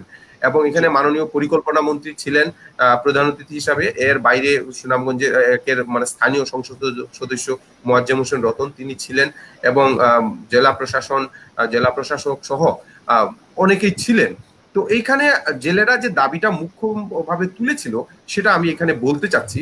সেই দাবিটা ছিল যে প্রজনন মৌসুমে যে সময় মাছের ব্রিডিং পিরিয়ড থাকে সেই সময় মাছ ধরা বন্ধ যদি রাখা যায় তাহলে কিন্তু মাছের উৎপাদন অনেক বেড়ে যাবে। যার ভালো উদাহরণ কিন্তু আমাদের কাছে আছে ইলিশ উৎপাদনের ক্ষেত্রে। এই মুহূর্তে আপনি জানেন যে ইলিশের উৎপাদন ব্যাপকভাবে বেড়ে গেছে। এই সেম জিনিসটা কিন্তু আমরা হাওরে করতে পারি। হাওরে মাছের উৎপাদন কিভাবে বাড়ানো যায়, যেমন আপনারা স্ক্রিনে এখন যেটা দেখতে পাচ্ছেন হাওরে চাই মৎস্য বিপ্লব, সেই লেখাটা আমি লিখেছিলাম, প্রথম আলো এটা ছাপা হয়েছে। তো এই এতে কিন্তু আমি এই কথাটা বলেছি, এই জেলে ও কৃষক সমাবেশে কি বিষয়টা তারা বলেছেন আমরা মাছ ধরা বন্ধ রাখবো, কিন্তু আমাদেরকে প্রণোদনা দেওয়া উচিত, প্রণোদনা দিতে হবে। মানে এই সময় তাহলে জেলেরা খাবে কি? মাছ ধরা বন্ধ, তাহলে জেলেরা কি খাবে? এবং সেটা যে প্রণোদনা দেওয়া হচ্ছে না তা কিন্তু নয়। আমরা দেখছি যে ইলিশের উৎপাদনের ক্ষেত্রে হালদা যে সময় বন্ধ করা হয় সে সময় কিন্তু জেলেদেরকে প্রণোদনা দেওয়া হচ্ছে। এবং এবছর আমরা দেখলাম যে সমুদ্র তীরবর্তী এলাকায়ও সমুদ্রে যারা মাছ ধরছেন তাদেরকে একটা নির্দিষ্ট সময় মাছ ধরা বন্ধ রাখা হচ্ছে এবং শুরু হয়েছে এবছর থেকে, এবং সেই জন্য তাদেরকেও প্রণোদনা দেওয়া হচ্ছে। তাহলে ইলিশের প্রজনন মৌসুমে বন্ধ রেখে প্রণোদনা দেওয়া হচ্ছে, তারপরে সমুদ্রেও সেটা এখন শুরু হয়েছে, তাহলে হাওরে শুরু হবে না কেন? এবং মাননীয় প্রধানমন্ত্রী তার যে বক্তব্যটা দিয়েছিলেন সেটাতে তিনি বলেওছিলেন যে এই ধরনের একটা কিছু করা যেতে পারে। তিনি বলেছেন যে ভিজিডি বা ভিজিএফ এর মাধ্যমে জেলেদেরকে একটা সময় প্রণোদনা দিয়ে সেটা করা যেতে পারে। তাহলে এটি বাস্তবায়ন এখন সময়ের ব্যাপার মাত্র, আমরা মনে করি এটি বাস্তবায়ন করতে হবে। এবং আমি আজকে এই অনুষ্ঠানের মাধ্যমে আবারও সেই দাবি জানাতে চাচ্ছি যে হাওরে যেন অবশ্যই প্রজনন মৌসুমে মাছ ধরা বন্ধ রাখা হয় এবং সেই সময় জেলেদেরকে প্রণোদনা দেওয়া হয়। এবং যারা বিভিন্ন সময় হাওর নিয়ে কথা বলেন বিভিন্ন মাধ্যমে, এমন অনেকেই আছেন, অনেক ব্যক্তি সংগঠন, অনেক সংবাদ মাধ্যমে কথা বলা হচ্ছে, আমি সবাইকে অনুরোধ করছি আপনারা এই কথাগুলো জোরে সুরে বলুন যে হাওরে যেন প্রজনন মৌসুমে মাছ ধরা বন্ধ রাখা হয় এবং এই সময়ে জেলেদেরকে যেন প্রণোদনা দেওয়া হয়। প্রজনন মৌসুমে যদি মাছ ধরা বন্ধ রাখা হয় হাওরে মাছের উৎপাদন অন্তত 10 গুণ বাড়বে, এবং এই ব্যাপক পরিমাণ মাছ বাড়লে সেটি দেশের অর্থনীতিতে একটা বিরাট অবদান রাখবে এবং হাওরের মানুষের জীবন পরিবর্তনে একটি বিরাট ভূমিকা রাখবে। যার দরুন আসুন আমরা এটি বাস্তবায়ন করি, এবং খুব বেশি অর্থের প্রয়োজন হয় না। আমরা নিজেরা বিভিন্ন হিসাব নিকাশ করে দেখেছি যে খুব বেশি অর্থের প্রয়োজন হয় না, এবং যে পরিমাণ অর্থের প্রয়োজন হয় তার চেয়ে কয়েক গুণ বেশি রিটার্ন আসবে সেখান থেকে। যার জন্য আমরা মনে করি এটা এখন সময়ের দাবি যে হাওরে মাছের উৎপাদন বাড়ানোর জন্য প্রজননকালে মাছ ধরা বন্ধ রাখা এবং কৃষকদেরকে প্রণোদনা দেয়া। এই বিষয়টা যদি আমরা করতে পারি, আমার মনে হচ্ছে আরেকটা বিষয় আমি ইতিমধ্যে আপনাদেরকে বলেছি যে কোনা জাল এবং কারেন্ট জাল নিষিদ্ধ করা। আমরা আমাদের সংগঠন পরিবেশ ও উন্নয়ন সংস্থার পক্ষ থেকে বিভিন্ন ধরনের প্রচার অভিযান আমরা চালিয়েছি এটা বন্ধ করার জন্য। বিভিন্ন সময় কিন্তু প্রশাসন অভিযান চালিয়েছে, পুলিশ প্রশাসন, তারপরে উপজেলা প্রশাসন অভিযান চালিয়ে বিভিন্ন সময় জাল জব্দ করেছে, জাল পুড়ে দিয়েছেন, তাদেরকে আমরা স্বাগত জানাই। তবে এটিকে কিন্তু সব সময় আমি বলবো রাখতে হবে, মনিটরিং এর মাধ্যমে রাখতে হবে। শুধুমাত্র একবার দুইবার করেই বন্ধ করে দিলে হবে না। এটা কিভাবে করা যায় সেই বিষয়টা নিয়ে আমরা বিভিন্ন সময় কথা বলেছি। উপজেলা প্রশাসন বা মৎস্য অধিদপ্তর যারা স্থানীয়ভাবে আছেন, জেলা পর্যায়ে, ইভেন বিভাগীয় পর্যায়ে আমরা কথা বলছি। তারা বলেছেন যে এখানে একটা বিষয় হলো যে এই যে যারা যাবেন তাদের নৌকার একটা খরচ আছে, সেই খরচটা তাদেরকে মৎস্য অধিদপ্তরকে দেয়া হয় না। এই বিষয়টা আমার মনে হচ্ছে যে নজরে আনা দরকার। প্রয়োজনে কিছু টাকা খরচ করে হলো এই অভিযানগুলো চালাতে হবে, যাতে পোনা জাল এবং কারেন্ট জাল বন্ধ করা হয়। এবং মাছের আবাসস্থল সৃষ্টি করতে হবে, যেমন মাছের অভয়াশ্রম। মাছের অভয়াশ্রম কিন্তু নীতিমালায় আছে, আমরা দেখেছি যে সুস্পষ্টভাবে নীতিমালায় লেখা আছে যে অভয়াশ্রম করতে হবে। এই ইজারাদারদেরকে বলা হয়েছে এবং জলমহল নীতিমালাও বলা হয়েছে, কিন্তু অভয়াশ্রম গুলো নিশ্চিত করা হচ্ছে না। অভয়াশ্রম কোথাও কোথাও নামে মাত্র অভয়াশ্রম আছে, সেই সব জায়গায় মাছ ধরা হচ্ছে। যদি অভয়াশ্রম গুলা করা যায় তাহলে আমার মনে হচ্ছে যে এই অভয়াশ্রম থেকেও মাছের উৎপাদন বাড়তে পারে। এবং এর পাশাপাশি মাছের পোনা অবমুক্তকরণ করতে হবে। মাছের পোনা যদি না ছাড়া হয় তাহলে মাছের বংশ বিস্তার কিভাবে হবে, সেই বিষয়টাও আমাদেরকে করতে হবে। আর মাছ যে হবে, বংশ বিস্তার করবে, একটু আগে আমাদের রিয়াজ ভাইও কিন্তু বলছিলেন যে মাছ বিভিন্ন সময় বিভিন্ন জায়গায় থাকে, তার একটা থাকে, ব্রিডিং গ্রাউন্ড থাকে। মাছ কিন্তু নদী দিয়েও প্রবাহিত হয়। এখন নদীরই নাব্যতা কমে গেছে, দেখা যাচ্ছে যে নদীতে পানি নেই, তাহলে সেটা কিভাবে হবে? নদী খননটা হাওর রক্ষার জন্য খুবই প্রয়োজন, শুধুমাত্র মাছের জন্য না, ধানের জন্য। এই যে অকাল বন্যায় ফসল হানি হচ্ছে, যদি নদী খনন ঠিক মতো হতো এবং নদীর প্রবাহ যদি ঠিক মতো থাকতো তাহলে কিন্তু অকাল বন্যায় ফসল হানি সেভাবে হতো না। কারণ পানি আসবে হাওরে, এটাই স্বাভাবিক, কিন্তু পানি যদি প্রবাহিত হয়ে যায় তাহলে সেই পানি ক্ষতির কারণ হতে পারে না। এবং আমাদের রিয়াজ ভাই ইতিমধ্যেই বলেছেন যে এটা নদী শুধু হাওর এলাকায় খনন করলে হবে না, নদী তো সেই পানি গিয়ে সমুদ্রে পড়তে হবে। এই যে ভৈরবে আপনার একটার পর একটা ব্রিজ দিয়ে দিলেন, সেই ব্রিজে কিন্তু নদীর এই যে পলি জমছে সেখানে এবং উঁচু হয়ে গেছে, সেই এলাকায় আমি মনে করি যে ভৈরবেও নদী খনন করার প্রয়োজন রয়েছে। সেখানে নদী খনন করে এটা নিশ্চিত করতে হবে যে পানিটা সরাসরি যেন সমুদ্রে গিয়ে পড়ে, সেই বিষয়গুলো নিশ্চিত করতে হবে।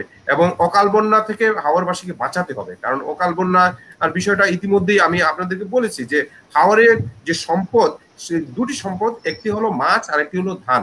এখন ধান কিন্তু রক্ষা করতে হলে ধানে অকাল বন্যার হাত থেকে ধানকে রক্ষা করতে হবে, এবং শুধুমাত্র বাঁধ দিয়ে হবে না, নদী খনন করতে হবে। আর বাঁধ যখন আমি দিব তখন সেই বাঁধটি যেন টেকসই হয়, সেই বাঁধটি যেন মানুষের ফসল রক্ষা করতে হবে, সেটিও কিন্তু আমাদেরকে নিশ্চিত করতে হবে। সে নিয়েও আরো বিস্তারিত অনেক কথাই বলার আছে হাওর রক্ষা বাঁধ নিয়ে। জি, আমরা এর আগে আমরা দেখেছি যে আসলে হাওর রক্ষা বাঁধ থাকা সত্ত্বেও ফসলি জমি তলিয়ে গেছে, অনেক ক্ষতিগ্রস্ত হয়েছে। রিয়াজ ভাইয়ের কাছে আমরা যাবো। রিয়াজ ভাই, আপনি জানেন যে আসলে হাওরের সবচেয়ে বড় সুবিধা হচ্ছে যে এখানে আপনি ফসল উৎপাদন করতে পারছেন, আবার পানির সময় বিশাল আকার জলরাশির মাধ্যমে প্রচুর মাছও হচ্ছে। তো কৃষক এবং জেলেদের দুইটা অপশনই আছে, তারা কোনো সময় বসে থাকে না, কিছু না কিছু এখানে করা যায়। তো আসলে তারপরে দেখা যায় যে বিভিন্ন সময় হাওরে অনেক প্রাকৃতিক দুর্যোগ এগুলো কৃষকদের জীবন মানের উপর নেতিবাচক বিরূপ প্রভাব ফেলে। এই যে আমাদের কাশ্মীরে যা ভাই বললেন যে দীর্ঘমেয়াদী নদী খননের কথা, আসলে বন্যা হচ্ছে, এই বন্যাটাই মনে হয় আমার মনে হয় হাওড় অঞ্চলে সবচেয়ে বড় হুমকি।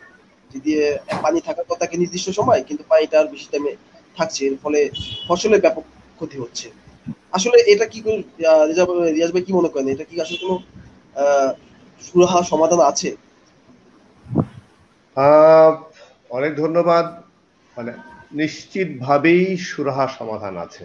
মানে পৃথিবীতে এরকম অনেক উদাহরণ আছে, এর চেয়ে অনেক বড় বড় মানে সমস্যার সমাধানও কিন্তু মানে করা সম্ভব হয়েছে। কিন্তু তার জন্যে যেটি প্রয়োজন সেটি হচ্ছে আসলে খুব একটা সুদূর প্রসারী চিন্তা ভাবনাকে মাথায় রেখে একটা কম্প্রিহেন্সিভ যে প্ল্যানিং, মহাপরিকল্পনা, যেটা অলরেডি কাশ্মীর রাজা ভাই বলেছেন যে হাওর নিয়ে একটা মহাপরিকল্পনা তৈরি হয়েছে। মহাপরিকল্পনাটার রূপরেখা এটা দেখার সুযোগ আমারও হয়েছে, কিন্তু স্টিল আমার মনে হয় that should be a living document.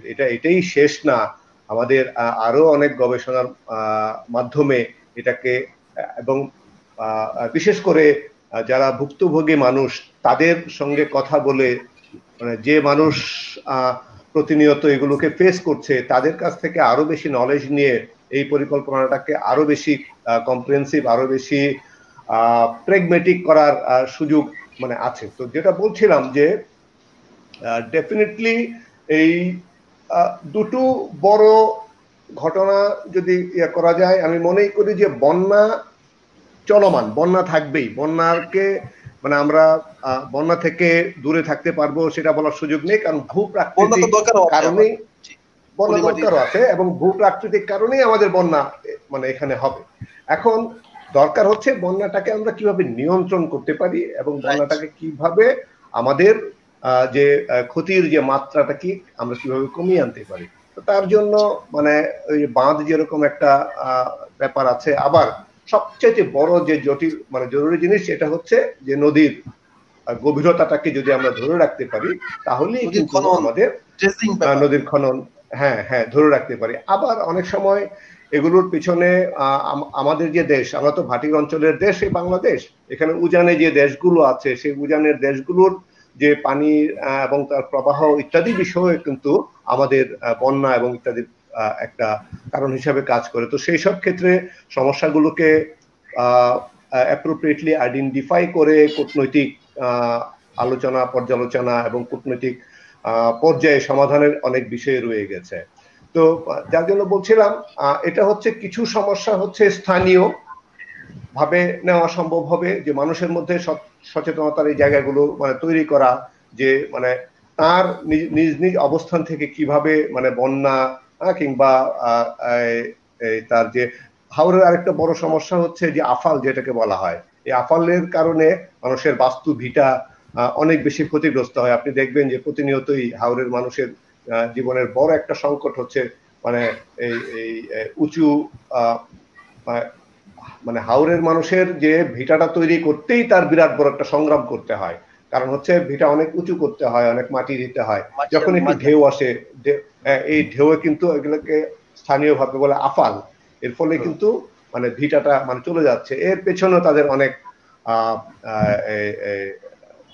শ্রম এবং অর্থ মানে ব্যয় করতে হয়। তো সব মিলে হাওরের দুর্যোগের আরেকটু, শুধু বন্যা না, হাওরের আরেকটা বড় দুর্যোগের বিষয় হচ্ছে যে ঢেউ এবং আফাল এর কারণে। সো এই যে আফাল থেকে রক্ষা করার জন্য কিন্তু প্রাকৃতিক বেশ কিছু উপায় আছে, যেরকম হিজল যে গাছ, পানি সহনীয় মানে একটি গাছ, আমরা যদি পর্যাপ্ত পরিমাণে মানে, এবং হিজল কিন্তু হাওরের একটা সৌন্দর্য, আমরা যখন মানে হাওরের দিকে তাকাই এবং মাঝখানে হিজল গাছ দেখি, হ্যাঁ সেটা দিয়েও কিন্তু হাওরের এক বিশাল মানে সুন্দর একটা ইয়ে ধরা পড়ে। সো যেখানে আপনি যে প্রশ্নটি করছিলেন যে এগুলোর সমাধান আছে কিনা, হ্যাঁ ডেফিনেটলি এগুলোর সমাধান আছে। এগুলো সমাধান করার জন্য মানে মূলত আসলে মানে আমাদের সংকটটি তৈরি হয়েছে যে মানে ইদানিং ধীরে ধীরে লক্ষ্য করি যে সরকারি বেসরকারি বিভিন্ন সংস্থা, যেগুলো দায়িত্বপ্রাপ্ত সংস্থা যারা আছে, তাদের মধ্যে আসলে মানে তাদের যে জায়গায় তাদের কাজ করার কথা ছিল, যে জন্য তারা রেসপন্সিবল, সেইখানের প্রতি মমতা বোধ, প্রেম, হ্যাঁ এই বিষয়গুলো ধীরে ধীরে মানে কমে যাচ্ছে। যার জন্য যে মানুষটির এটা নিয়ে গবেষণা করার কথা, যে মানুষটির এটাকে দূর করার জন্য তার মেধা এবং মন এখানে দেওয়ার কথা, দিচ্ছে না। আমরা অনেকেই আমাদের যার যার জায়গা থেকে, সরকারি বেসরকারি, তারপরে হচ্ছে গিয়ে রাজনীতি, যেখানেই বলি প্রত্যেকটা জায়গাতেই আমরা মানে সম্পূর্ণভাবে ব্যক্তিকেন্দ্রিক মানে চিন্তা বা খুব শর্ট টার্ম চিন্তা,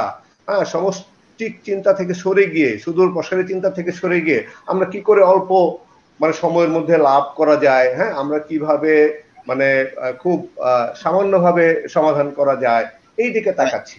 মানে বাট হাওরের যেহেতু বিস্তীর্ণ একটা জনপদ এবং বিস্তীর্ণ একটা এলাকা, এর জন্য দরকার হবে মানে এই যে সরকারি যে সংস্থাগুলো আছে, বেসরকারি সংস্থাগুলোকে নিয়ে যারা গবেষণা কাজ করছে, একাডেমিক যারা আছে, তাদের যে কে নিয়ে যদি আমরা আলাপ আলোচনা করে একটা বাস্তবায়নের দিকে তাকাই, ডেফিনেটলি আমরা এইগুলো সমাধানের দিকে যেতে পারবো।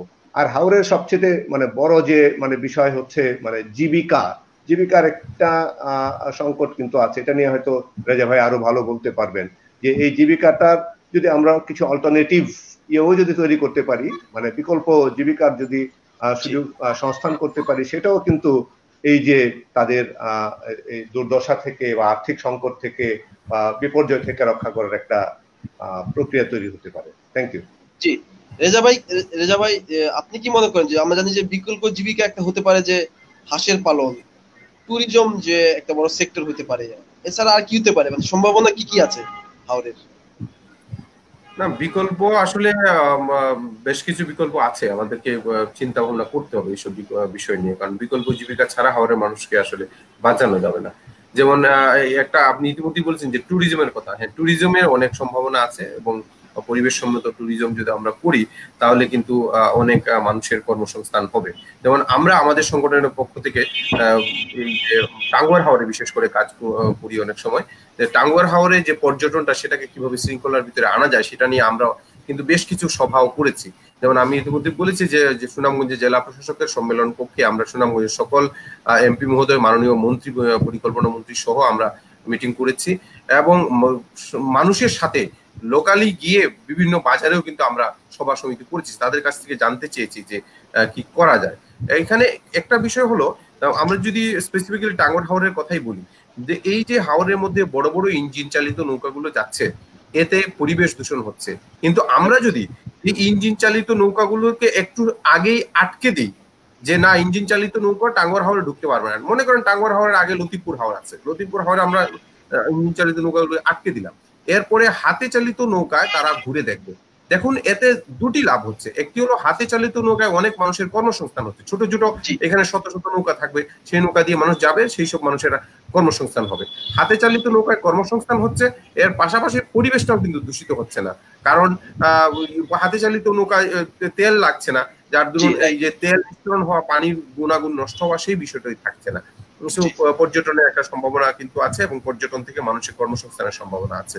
এর পাশাপাশি আমরা মনে করেন হাওরে ছোট ছোট যেমন আছে, অনেক জায়গায় আছে ক্ষুদ্র কুটির শিল্প করা সম্ভব।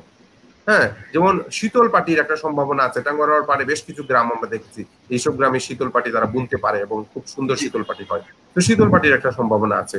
এর পাশাপাশি হাওরে মনে করেন আমরা দেখি যে মুড়ি শিল্প, ছোট ছোট শিল্প, যে অনেক ধান দিয়ে মুড়ি করে অনেক জায়গায় বিক্রি করা যাচ্ছে, বা মনে করেন এই যে কুটির শিল্প, সেলাই শিল্প মহিলাদের, সেগুলা কিন্তু আমরা করতে পারি। কোনো কোনো জায়গায় আমরা দেখছি যে খাঁচায় মাছ চাষ, সেটা সম্ভব, এবং অনেক যেসব জায়গায় ঢেউ কম, এবং কিছু কিছু জায়গায় সবজি চাষ, ভাসমান সবজি চাষ, সেগুলোও সম্ভব। হ্যাঁ, তো এইসব বিষয় নিয়ে আমাদেরকে ভাবতে হবে, এবং এগ্রো বেসড কিছু ইন্ডাস্ট্রিও কিন্তু গড়ে তোলা যায়, পরিবেশকে বিবেচনায় রেখে এগ্রো বেসড ইন্ডাস্ট্রি হতে পারে। এবং হাওরের আশেপাশে যেমন সুনামগঞ্জে যেসব হাওর আছে সেসব, যেমন এখানে আমরা স্পিড একটা হাঁস পালনের একটি ছবি দেখছি, হাওরে কিন্তু অনেক হাঁস আপনারা দেখতে পাবেন, হাঁস পালনেও কিন্তু একটা সম্ভাবনা আছে। তবে হাঁস পালনে আমাদেরকে যেটা করতে হবে, যে হাঁসটাকে একটা নির্দিষ্ট এলাকার মধ্যে সীমাবদ্ধ রাখতে হবে। সারা হাওরে হাঁস ছড়িয়ে ছিটিয়ে দিলে সেটা কিন্তু আবার অনেক সময় মাছেরও ক্ষতি করে, কারণ হাঁস কিন্তু আবার মাছের ডিম খেয়ে ফেলে অনেক ক্ষেত্রে, সেটাও আমাদেরকে বিবেচনায় রাখতে হবে। সো এইভাবে আমরা সেই হাঁস পালনটাকে একটা নির্দিষ্ট সীমার মধ্যে নিয়ে আসতে পারি। এর বাইরে যেটা করা যেতে পারে, মনে করেন এই যে সুনামগঞ্জে এর পাশে বালু পাথর আছে, বালু পাথরকে কেন্দ্র করে কিন্তু ইন্ডাস্ট্রি সম্ভব, কাঁচবালি শিল্প গড়ে তোলা সম্ভব। তো এই ধরনের শিল্প আমরা গড়ে তুলতে পারি। তো বিকল্প কর্মসংস্থানের অনেক সুযোগ আছে, সেগুলা চিন্তা করতে হবে। এবং মানুষের জীবন মান যদি আমরা উন্নত করতে পারি, তাদেরকে যদি আমরা পর্যাপ্ত শিক্ষা দিতে পারি, নিশ্চিত করতে পারি, কারিগরি শিক্ষা বা অন্য কোনো ধরনের শিক্ষা, তাহলে এই শিক্ষা মানুষ শিক্ষিত হয়ে কিন্তু শহরে, বন্দরে, বিভিন্ন জায়গায় গিয়ে অন্যান্য পেশায় জড়িত হতে পারে, তাই না? মানে তাদের দক্ষতা বৃদ্ধি করতে হবে, প্রশিক্ষণ দিতে হবে। কিন্তু হাওরের শিক্ষা নিয়ে দুই একটি কথা আমার বলার আছে, আমি ফাঁকে বলে নিতে চাচ্ছি। সেটা হলো যে হাওরে আমি মনে করি যে একাডেমিক ক্যালেন্ডারটা একটু ডিফারেন্ট হওয়া দরকার। যেমন আমরা স্কুল কলেজগুলোতে যে ছুটিটা দিই, গ্রীষ্মের ছুটি, সেই গ্রীষ্মের ছুটিটা এই সময় না দিয়ে হাওরের মানুষকে যদি, যে সময় ধান কাটা হয়, সবাইকে দেখি যে ধান কাটাতে তারা যাচ্ছে, এই একটা সময়। আরেকটা সময় আছে হাওর ছাত্রছাত্রীরা স্কুলে যেতে পারে না, যখন পানিতে স্কুল ডুবে যায়। যেমন এই কয়েকদিন আগে আপনারা দেখলেন যে পানিতে স্কুল ডুবে গেছে। সো এই বর্ষাকালীন সময়ে যদি ছুটিটা দেয়া হয়, একদম গ্রীষ্মের সারা দেশে গ্রীষ্মকালীন ছুটিটা যে সময় দেয়া হয় সেই সময় না দিয়ে যদি যে সময় হাওরের ছাত্রছাত্রীরা হাওরের স্কুলগুলোতে যেতে পারছে না সেই সময় যদি এই ছুটিটা দেয়া হয়, আমি মনে করি সেটা ভালো হবে। সো একাডেমিক ক্যালেন্ডারটা সংশোধনের একটি প্রয়োজন রয়েছে বলে আমি মনে করি। এর পাশাপাশি হাওরে কিন্তু ইয়েতে স্কুল কলেজগুলোতে কিন্তু যেতে পারে না, যাতায়াতের একটা সমস্যা আছে। অনেক স্কুল কলেজে আমি মনে করি যে নৌকার ব্যবস্থা করে দেওয়া দরকার। যদি নৌকা থাকে তাহলে এই নৌকা করে শিক্ষকরাও যেতে পারবেন, ছাত্রছাত্রীও যাতায়াত করতে পারবেন। সেটা একটু চিন্তা করা প্রয়োজন বলে আমি মনে করি। এবং এটা খুব বেশি যে ব্যয়বহুল তেমনটা নয়, পদক্ষেপ নিলে হয়তো বা স্থানীয়ভাবে ম্যানেজ করা যাবে, কিন্তু সরকারিভাবে একটি পদক্ষেপ নেওয়া প্রয়োজন। কারণ একটা নৌকা খুব বেশি এক্সপেন্সিভ কিন্তু না, অনেক এই বিল্ডিং করতে গিয়ে অনেক খরচ হচ্ছে। সেইভাবে আমি চিন্তা করি যে শিক্ষার পিছনে সরকার অনেক টাকা খরচ করছে। আমাদের কিন্তু বাজেট এখন অনেক বেশি আগের চেয়ে। আপনি যদি 20 বছর 15 বছর আগের কথা চিন্তা করেন তাহলে হবে না। এখন সরকারের সক্ষমতা বেড়েছে, যার জন্য আমি মনে করি যে স্কুলগুলোতে এইভাবে ইয়ে করা প্রয়োজন রয়েছে, যে নৌকার ব্যবস্থা করা যেতে পারে। তো শিক্ষার গুণগত মান কিভাবে বাড়ানো যায় সেই ব্যাপারে চিন্তা করা দরকার। প্রয়োজনে শিক্ষা ও শিক্ষকদেরকে ভাতা দেওয়া যেতে পারে। কিছু কিছু হাওরের অঞ্চল ঘোষণা করা হয়েছে কয়েকটা উপজেলায়, সেখানে শিক্ষকদেরকে ভাতা দেয়া হচ্ছে, কিন্তু অনেক এলাকা উপজেলা হাওর উপজেলা কিন্তু সরকারিভাবে হাওর উপজেলা হিসেবে স্বীকৃতি পাচ্ছে না। যেমন তাহিরপুর উপজেলা দেখেন আপনি, টাঙ্গুয়ার হাওর কত বিশাল বড় হাওর, শনির হাওর, মাটিয়ান হাওর, এত বড় বড় হাওর, এবং সিংহভাগ মানুষ হাওর এলাকায় বসবাস করে, তারপরে সেটাকে হাওর উপজেলা হিসেবে সরকার স্বীকৃতি দেয়নি, এবং সেই হাওর ভাতাটা শিক্ষকরা সহ অন্যান্য চাকরিজীবীরা পাচ্ছেন না। আমি মনে করি এইসব বিষয়ে চিন্তা ভাবনা করে আবারও সিদ্ধান্তটা পরিবর্তন করা দরকার, বা যেসব অঞ্চল গিয়েছে তার পাশাপাশি যেসব অঞ্চলকে হাওর অঞ্চল হিসেবে ঘোষণা করা হয়নি সরকারিভাবে, সেইগুলাকে যুক্ত করে সেইগুলাকেও সেই সুযোগ সুবিধাগুলো বাড়িয়ে দেওয়া প্রয়োজন। আরেকটা বিষয় আপনাকে আমি বলছিলাম যে বাঁধের কথাটা, হাওর রক্ষা বাঁধ। এই হাওর রক্ষা বাঁধ কিন্তু আগে শুধুমাত্র ঠিকাদারি প্রথাটা ছিল, এবং ঠিকাদারি প্রথায় অনেক সমস্যা ছিল। দেখা গেল যে সময় মতো বাঁধে মাটি ফেলা হয় না, এবং ঠিকাদারকে খুঁজে পাওয়া যায় না। এই যে 2017 সালেই যে অকাল বন্যাটা হলো, সেই সময় আমার মনে আছে যে আপনারা নিশ্চয়ই জানেন যে 28 ফেব্রুয়ারির মধ্যে হাওরে সব বাঁধের কাজ শেষ করতে হবে, এটা হলো নিয়ম। হ্যাঁ, কিন্তু 28 ফেব্রুয়ারির মধ্যে বাঁধে মাটি ফেলা শুরুই হয় নাই। এই ধরনের ঘটনাও আমরা অনেক দেখেছি। এই 2017 সালে যে সময় অকাল বন্যাটা হয়, এর আগে অকাল বন্যাটা 2017 সালে হয়েছিল মার্চ মাসের শেষ দিকে। আমরা 28 ফেব্রুয়ারিতে সুনামগঞ্জে একটা সাংবাদিক সম্মেলন করেছিলাম। সেই সাংবাদিক সম্মেলনে সুনামগঞ্জের জেলা প্রশাসক ছিলেন, এমপি মহোদয় ছিলেন, তাদের সামনে একদম প্রকাশ্যে বলেছি যে এখনো অনেক বাধা আছে, বাঁধের কাজ শুরুই হয়নি। ইভেন এই 28 ফেব্রুয়ারির আগে 27 ফেব্রুয়ারিতে আমি বিভিন্ন বাঁধের পাড়ে গিয়ে জেলা প্রশাসককে সরাসরি ফোন করে বলেছি, আমি অমুক বাঁধের পাড় থেকে বলছি, এখানে এক কোদাল মাটিও এখনো পড়ে নাই, কিন্তু আগামীকাল হলো এই বাঁধ নির্মাণের শেষ দিন, কিন্তু এখনো শুরুই হয় নাই। এই বিষয়টা কিন্তু আমরা কিছুটা কমাতে পেরেছি, এখনো পুরোপুরি শেষ হয় নাই, কিন্তু কমাতে পেরেছি। আমরা আমাদের সংগঠন পরিবেশ হাওর উন্নয়ন সংস্থার পক্ষ থেকে দাবি তুলেছিলাম, বিভিন্ন সংগঠন দাবি তুলেছে যে এটা ঠিকাদারি প্রথাটা বাতিল করতে হবে। আমরা বিশেষ করে আমি বলবো যে আমাদের সংগঠনের পক্ষ থেকে আমরা ঢাকা রিপোর্টার্স ইউনিটিতে একটা সাংবাদিক সম্মেলন করেছিলাম, ঢাকার সকল সাংবাদিকরা সেখানে ছিলেন। সেখানে আমরা যারা ছিলেন তাদের সামনে আমরা বলেছি যে এটা বন্ধ করতে হবে। বিভিন্ন পত্রিকা এসেছে, এবং সুনামগঞ্জেও বিভিন্ন সভা সমাবেশে বিভাগীয় কমিশনার তৎকালীন ছিলেন, তার সামনে আমরা একটা সমাবেশ করেছিলাম মধ্যনগরে কৃষকের হাওর মামলা। সেখানে 6000 কৃষক ছিলেন, তারাও বলেছেন যে এই ঠিকাদারি প্রথা বাতিল করে কৃষকের যার বাঁধ তার কাছে দিতে হবে। আমার বাঁধ আমি বাঁধবো, সরকার তো টাকা ঠিকাদারকে দিচ্ছে, তাহলে এই টাকাটা যদি কৃষকদেরকে দিয়ে দেয়, কৃষক এটা দিয়ে বাঁধ বাঁধতে পারে।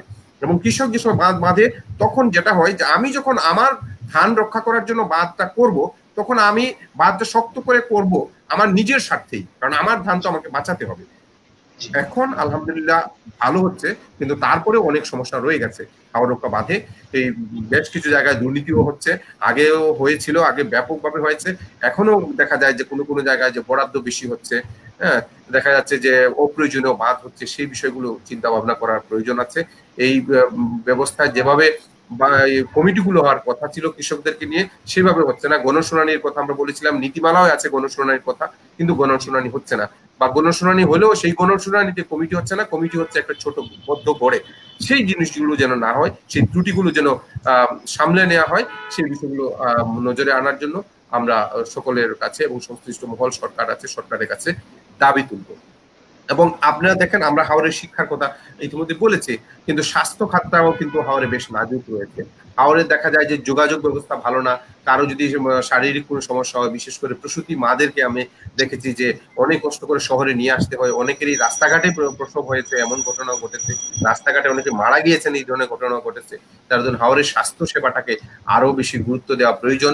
এবং ওইসব যেসব হাসপাতাল রয়েছে, সেই সব হাসপাতালে অনেক জায়গায় নো সার্ভিস, স্পিড বোট, সেই ধরনের ব্যবস্থা যেন থাকে, এবং যাতে ডাক্তাররা সেখানে গিয়ে থাকেন। দেখা যাচ্ছে যে ডাক্তার হাওরে গিয়ে থাকতে চান না। এই তাহিরপুর হসপিটালেই আমরা অনেকবার বিভিন্নভাবে যোগাযোগ করেছি ডাক্তার দেয়া হোক। এমনও সময় ছিল একজন ডাক্তার, যেখানে 9 জন 10 জন ডাক্তারের পোস্ট আছে, একজন ডাক্তার থাকেন, তাও তিনি শহরে থাকেন, মাঝে মাঝে যান। এই ধরনের ঘটনাও কিন্তু ঘটেছে।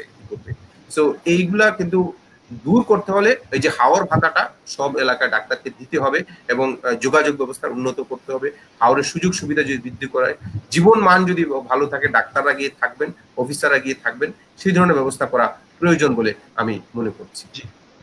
জি, যা ভাই আপনার কাছ থেকে শুনছিলাম, আসলে আপনি জীবন ঘনিষ্ঠ নানা সমস্যার কথা আপনি তুলে ধরেন। আপনারা যারা সেখানে ওয়াচ ডগ হিসেবে দীর্ঘদিন ধরে কাজ করছেন, তারা বিষয়টা ভালো বলতে পারবেন। আসলে আমরা যারা ওইখানকার বাসিন্দা না, আমরা যারা শখের বসে ঘুরতে যাই, তারা এই ভেতরের ঘটনাগুলো, কষ্টের কথাগুলো আমরা জানতে পারতাম না। আপনারা আসলে দীর্ঘদিন ধরে হাওরের উন্নয়নের রক্ষার জন্য কাজ করে যাচ্ছেন। ধন্যবাদ আপনাকে এত সুন্দর জিনিসগুলো উপস্থাপন করার জন্য, এবং আশা করি যারা সংশ্লিষ্ট কর্তৃপক্ষ আছেন তারা বিষয়টা বিবেচনা করবেন। আমি যাচ্ছি রিয়াজ ভাই কাছে। রিয়াজ ভাই, আপনি হয়তো শুনে থাকবেন যে বর্তমানে আমরা প্রায়শই দেখি বিভিন্ন মিডিয়ায় যে হাওরে বজ্রপাতে 4 জন 5 জন একসাথে একাধিক মানুষের প্রাণহানির ঘটনা আমরা দেখে থাকি, এবং এটা ইদানিংকালে প্রচুর পরিমাণে বেড়েছে। যে এত বেড়েছে যে সবার মানে নজরে পড়েছে যে কেন হাওড় অঞ্চলে এত বজ্রপাত হচ্ছে, এত প্রাণহানি হচ্ছে। আসলে বজ্রপাত এমন একটা দুর্যোগ যেটাকে আমরা একদম ঠেকিয়ে দিতে পারবো না, একদম এটাকে রোধ করতে পারবো না। তাহলে আসলে এই বজ্রপাতকে আমরা কিভাবে হ্রাস করতে পারি, কমাতে পারি? আপনি কি মনে করেন যে আসলে বজ্রপাত কেন বেশি হচ্ছে? একটা কারণ হতে পারে যে এখানে পরিবেশগত আমাদের আবহাওয়া, জলবায়ুগত একটা পরিবর্তন হয়তোবা আছে, এর সাথে লিঙ্ক করা আছে। এছাড়া আসলে বজ্রপাত কেন হচ্ছে, সাম্প্রতিককালে কেন বেড়ে গেল, আর এর এর কি হতে পারে? এটা হ্রাস করার জন্য, ঝুঁকি হ্রাস করার জন্য কি করা যেতে পারে? অনেক ধন্যবাদ কবিরকে একটা গুরুত্বপূর্ণ প্রসঙ্গ তুলে নিয়ে আসার জন্য। কয়েকবার মনে করিও জিনিসটা উঠে আসেনি, but definitely it's a very significant area. Already বিষয়টা নিয়ে আপনি কিছু মেসেজ দিয়ে দিয়েছেন যে বজ্রপাতের বিষয়টি বিগত কয়েক বছর ধরে, মানে আমরা যদি বলি যে 8-10 বছর ধরে একটু ক্রমাগত ভাবে প্রতি বছরই একটু করে বাড়ছে। হ্যাঁ, এবং বজ্রপাতের মৃত্যুর সংখ্যা আগের তুলনায় সিগনিফিকেন্টলি বেড়ে গেছে, এবং মিডিয়াতেও আমরা প্রচুর পরিমাণে বজ্রপাতের মৃত্যুর পরিসংখ্যান প্রতিনিয়ত পাচ্ছি। এটা অনেক মানুষের কাছে বড় একটা প্রশ্ন হিসাবেও দেখা দিয়েছে যে আসলে কেন বজ্রপাতের মানে সংখ্যা বাড়ছে, এবং বজ্রপাতের মৃত্যুর সংখ্যাটা কেন হয়তো বেড়ে গেল হঠাৎ করে ইদানিং সময়ে।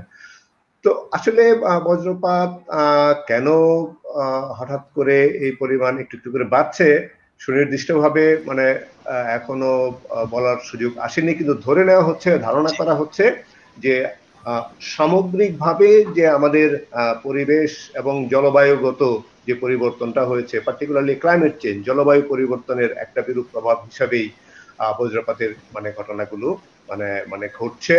এবং আরেকটা কারণ হিসাবে অনেক সময় দেখা হয়ে থাকে বজ্রপাতের বেড়ে যাওয়া বা বজ্রপাতের হতাহতের ঘটনা বেড়ে যাওয়া, যে গাছপালা কমছে। উঁচু এক সময় অনেক উঁচু গাছ থাকতো,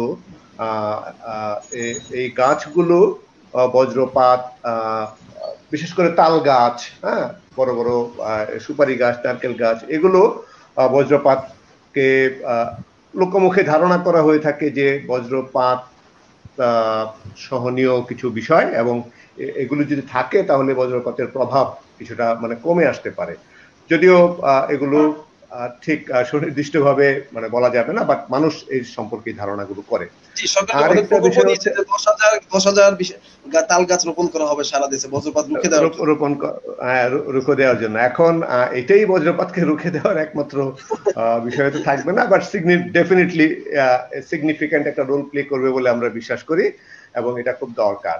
আরেকটা বজ্রপাত নিয়ে আরেকটা মিথ চালু আছে। সেই মিথটা হচ্ছে যে অনেক সময় মনে করা হয়, এটা মিথ হিসাবেই জানি, বাট এটা সায়েন্সটা এখনো আমি মানে ক্লিয়ার না, বাট শুনেছি মানুষের কাছ থেকে যে একটা সময় ছিল যে আমাদের যে ব্রিটিশ আমলে যে বিভিন্ন এলাকায় ডিমার্কেশন মানে বিভিন্ন জায়গা জমি চিহ্নিত করার জন্য বেশ কিছু পিলার থাকতো, যে পিলারগুলো থাকার ফলে এগুলো বজ্রপাত হলে পরে ওই পিলারগুলো ওই কারেন্টকে টেনে নিয়ে মাটির ভিতরে মানে নিয়ে যেত, দুর্যোগের প্রভাবটা কমে যেত। কিন্তু এই পিলারগুলো মাঝখানে একটা রড উঠেছে বা একটা আলোচনা তৈরি হয়েছে, ওখানে একটা রড আছে বা ওখানে এমন কিছু আছে যেটা অনেক মহামূল্যবান কিছু বিষয়, যার জন্য মানুষ এই জিনিসগুলোকে উঠিয়ে নিয়ে গিয়ে বিক্রি করে দেওয়ার মানে রাতের আধারে কার্যক্রম বা চিন্তা, রাতের আধারে।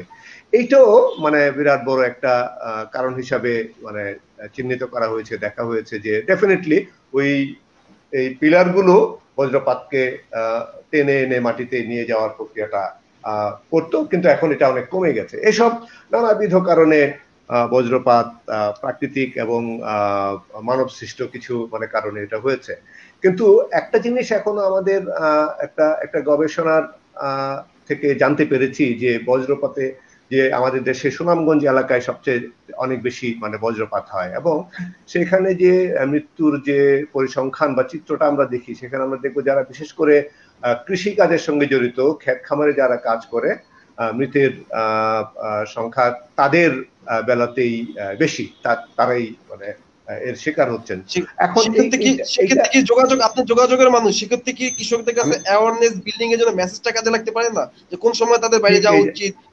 রাইট, এটা কি মানে কিভাবে এই জায়গাটাতে আসতে চাচ্ছিলাম। এটার জন্য একটা ম্যাসিভ অ্যাওয়ারনেস ক্যাম্পেইন আসলে পরিচালনা করা মানে দরকার হবে। এটা বোধ সরকারি, বেসরকারি এবং কমিউনিটি বেসড অর্গানাইজেশন গুলোকে করে তাদেরকে সুনির্দিষ্ট কিছু ইনফরমেশন দিতে হবে যে কোন সময়টা বজ্রপাতের সম্ভাবনা বেশি, কোন সময়টায় তাদেরকে কি পরিমাণ সেফটি মেজার্স নিতে হবে, কোন সময়টাতে পার্টিকুলারলি যদি কখনো সে বজ্রপাতের মুখোমুখি হয়ে যায় তাহলে কি প্রক্রিয়া অবলম্বন করতে হবে। এই মেসেজগুলো মানে পাঠানো খুব বেশি মানে জরুরি হয়ে পড়েছে, এবং আমরা কিছু কিছু মেসেজ তৈরি হয়েছে কিন্তু মানুষের কাছে মানে সেভাবে পৌঁছায়নি, এবং পৌঁছানোর জন্য যে মাধ্যমগুলো আছে এই মাধ্যমগুলো আসলে আমি যেটা বলতে চাই, এর জন্য শুধুমাত্র মানে প্রমিত ভাষায় বজ্রপাতের কথা মানে বললে পরে মানুষের কাছে এগুলো পৌঁছবে না। এর জন্য ওই যে লোকাল যে ল্যাঙ্গুয়েজ আছে, এটা নিয়ে অলরেডি রেজা ভাই সম্ভবত মানে বলবেন, প্রমিত ভাষায়, তাদের ভাষায়, যে ভাষায় তারা কথা বলে, যে ভাষায় তারা বুঝে, সেই ভাষায় এই মেসেজগুলো মানে তাদের কাছে পৌঁছে দিতে হবে। এবং আমি মনে করি এই জন্য মানে আরো একটা মাধ্যম হতে পারে, সেটা হচ্ছে যে এই হাওর অঞ্চলের একটা নিজস্ব সংস্কৃতি আছে, বিভিন্ন ধরনের গান আছে, হ্যাঁ, তারপরে হচ্ছে গিয়ে কবিতা, এই ধরনের কবিতা না, এই যে কি বলে পালা গান বা এরকম মানে গানের যে সংস্কৃতিটা আছে, এই যে বজ্রপাতের এই যে মেসেজগুলো দেওয়ার জন্য আমরা একই সঙ্গে সেই ভাষায় তাদের সাংস্কৃতিক বৈশিষ্ট্যকে মাথায় রেখে বা বিনির্মাণ করে যদি মেসেজটা দিতে পারি, it will be more effective. কিন্তু খুব জরুরি এই বিষয়ে সচেতনতা তৈরি করার জন্য একটু অ্যাগ্রেসিভ মোডেই আমাদেরকে ইয়ে করতে হবে, ক্যাম্পেইন করতে হবে, দরকার আছে। Thank you. জি, রেজা ভাইয়ের কাছে আমরা যাচ্ছি। রেজা ভাই, আমাদের প্রোগ্রামের প্রায় 1 ঘন্টা 8 মিনিট হয়ে গেল, তো বেশ খানিকটা সময় নিয়ে আমরা আলোচনা করছি। আমরা অনুষ্ঠানের শেষ পর্যায়ে চলে আসছি, তা শেষ করব। আমরা তো এতক্ষণে অনেক সমস্যা নিয়ে কথা বললাম, মাঝে মাঝে সম্ভাবনা নিয়ে কথা বলেছি। আমরা আসলে যারা হাওর অঞ্চলের বাসিন্দা না, তারা আসলে জানতে চাই যে আসলে হাওরের সংস্কৃতি, হাওরের নিজস্ব একটা লাইফ স্টাইল, নিজস্ব একটা কালচার আছে। রেজা ভাই যদি একটু বলতেন যে আসলে হাওরের দীর্ঘদিন আপনি তো ওই অঞ্চলের বাসিন্দা, ওখানে কাজ করছেন, যে হাওরের সংস্কৃতি সম্বন্ধে যদি আমাদের সাথে জানাতেন।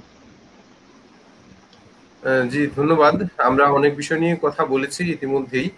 আমি একটু ছোট্ট করে বলতে চাই, অতি প্রাসঙ্গিক যে বিষয়টা এখন এসেছে সেটা হলো যে হাওরের নৌকাডুবির ঘটনাটা ইদানিং কালে একটু বেড়ে গেছে।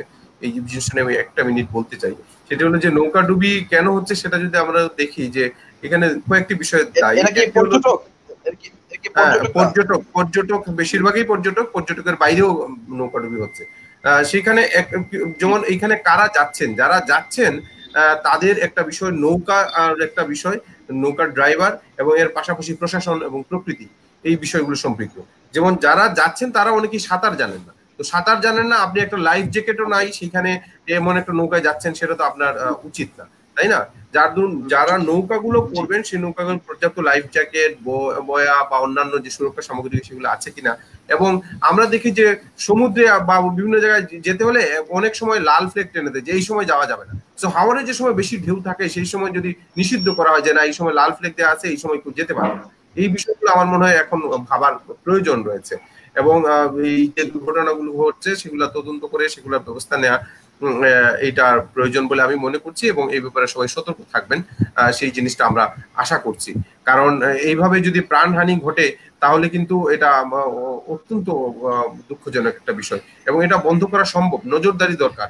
এবং এই যে আপনারা দেখেন যে নৌ পরিবহনে আইন আছে, সেই নৌ পরিবহন আইন কিন্তু হাওরে কার্যকর হচ্ছে না, কিন্তু নৌ পরিবহন আইনে স্পষ্ট লেখা আছে ইভেন দাঁড় টানা যে নৌকাগুলো সেগুলোও নৌ পরিবহনের মধ্যে পড়ে, ইঞ্জিন চালিত তো বটেই। তাহলে এই আইনগুলা কিন্তু আমি দেখছি হাওরে কার্যকর হচ্ছে না, এবং একের পর এক নৌকাডুবি হচ্ছে, মানুষের প্রাণ যাচ্ছে। আমি মনে করি এগুলা নিয়ে কৃষকদের ইয়েদেরকে যারা আছেন ড্রাইভার যারা, তাদেরকে প্রশিক্ষণ দেওয়ার প্রয়োজন আছে এবং সচেতনতা বৃদ্ধি করার প্রয়োজন। আমাদের পরিবেশ শহর উন্নয়ন সংস্থার পক্ষ থেকে আমরা একবার যে নৌকার ড্রাইভারদেরকে একটা সচেতনামূলক ওরিয়েন্টেশন করেছিলাম, কিন্তু সেখানে আমরা আর কতটা সংগঠন করবো, কতটা মাঝিকে করতে পারবো, সরকারি ভাবে যদি করে তাহলে ব্যাপকভাবে সেটা করা সম্ভব বলে আমরা মনে করি। যাই হোক, আপনি যে প্রসঙ্গটা বলছিলেন যে হাওরের সংস্কৃতি, আসলে হাওরের লোক সংস্কৃতি আমি মনে করি অনেক সমৃদ্ধ, এবং হাওরের যে প্রকৃতি পরিবেশ সেটা এমন ভাবে গড়ে উঠেছে সেটা যেন মানুষকে বাউল হতে, কবি হতে বাধ্য করে, বা আমি অন্যভাবে বলতে পারি যে মানুষকে উস্কানি দেয় কবিতা লিখতে বা গান লিখতে। আপনি যদি দেখেন যে বাউল যারা আছেন, যেমন আমি যদি বলি শাহ আব্দুল করিম। সুনির্দিষ্টভাবে আব্দুল করিম, রাধারমন, তারপরে আরো আছেন দূরবীন শাহ, হাসম আরফিন রাজা। শাহ, হাসান রাজা, এই যে এরা কবিতা লিখেছেন, গান লিখেছেন, এবং এখনো কিন্তু হাওরের ছোটখাটো অনেক বাউল আছেন, তারা হয়তো বা সেভাবে বিখ্যাত নন, কিন্তু তারা লিখে যাচ্ছেন এবং গেয়ে যাচ্ছেন, তাদেরকে পৃষ্ঠপোষকতা করার একটা বিষয় আছে। এবং হাওরের এই যে বিশাল জলরাশি সেটা কিন্তু মানুষের মনের বিশালতাটাকে বাড়িয়ে দেয়। এর পাশাপাশি এই যে জীবন সংগ্রামের কথা আমরা বলছি, সেই জীবন সংগ্রামের জন্য যে সময় ফসল হানি হয়ে যায় সেই সময় কিন্তু মানুষের মনের মধ্যে একটা করুণ সুর বাজে, এবং সেই করুণ সুর নিয়ে একজন মাঝি যে সময় নৌকা চালায় তার ভিতর থেকে অটোমেটিকলি একটা টান আসে, এবং সে একটা টান দিয়ে একটা গান গায়। সেই গানই হলো হাওরের ন্যাচারাল একটা গান, এবং সেটা কিন্তু হচ্ছে সমৃদ্ধ আছে হাওরের। যেমন আমি যদি সুনির্দিষ্ট ভাবে বলি, যেমন হাওরে আছে যেমন আমরা যদি বলি বিভিন্ন ধরনের ঢপ যাত্রা আছে, তারপরে হাওরে আছে মালজুড়া গান, বাউল গান, এই ধরনের আরো অনেক ধরনের গান কিন্তু শুধুমাত্র হাওরের গড়ে উঠেছে। সেই গানগুলোকে আমি মনে করি যে আমাদের প্রাণ জুড়ায় সেই গানগুলা আমরা যদি একটু পৃষ্ঠপোষকতা করি, বাউলদেরকে পৃষ্ঠপোষকতা করি, হাওরের সংস্কৃতি বেঁচে থাকবে এবং হাওরের মানুষের মনের মধ্যে একটা অনুরণন সৃষ্টি করবে। এবং এর একটা বড় কারণ কিন্তু হাওরের মানুষ একটা নির্দিষ্ট সময় বেকার থাকে, যেমন ধান রোপণ করা এবং ধান কাটা ছাড়া বাকি সময়টা কিন্তু হাওরের যুবকরা বা হাওরের মানুষ বেকার থাকে। তখন এই যে একটা গাছের নিচে হিজল করচের নিচে বসে বাঁশি বাজায়, গানের সুর তুলে, এই জিনিসগুলো কিন্তু অটোমেটিকলি হয়ে থাকে, এবং সেটিকে আমাদেরকে বাঁচিয়ে রাখতে হবে। হাওরের মানুষের এই যে মনের মধ্যে যে সুর, সেই সুর যেন থাকে, সেই সুর যেন অনুরণিত হয় সারা বাংলাদেশে, সারা বিশ্বে। মানুষের মনের মধ্যে সেই সৌন্দর্যটা টিকিয়ে রাখাও একটি বড় বিষয় বলে আমি মনে করছি। জি রেজা ভাই দারুণ বলেছেন। আমি ধন্যবাদ শুধু আপনাকে। একটা জি জি ইয়াস ভাই বলেন। সংস্কৃতির এই জায়গাটিতে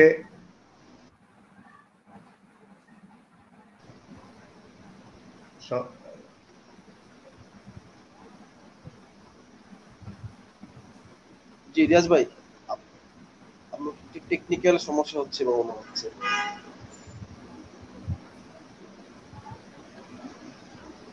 রিয়াজ ভাই শুনতে পাচ্ছেন? ইন্টারনেট কানেকশন প্রবলেম মনে হচ্ছে। হ্যাঁ, ইন্টারনেট কানেকশন প্রবলেম, সেটাই।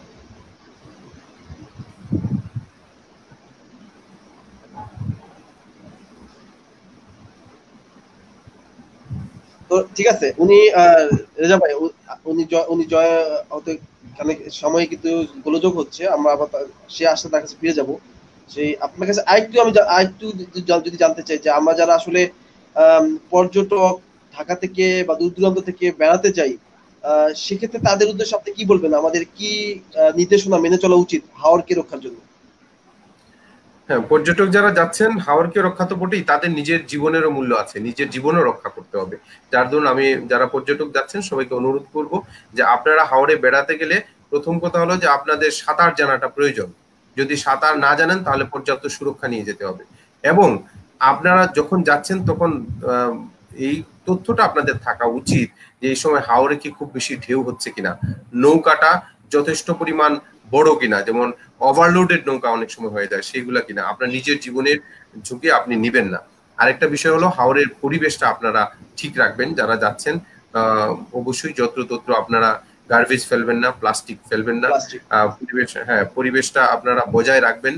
এবং হাওরের মানুষের মন ভালোবাসায় পূর্ণ, তারা আপনাদেরকে উষ্ণ অভ্যর্থনা জানায়, হৃদয় দিয়ে তারা আপনাদেরকে স্বাগত জানায়।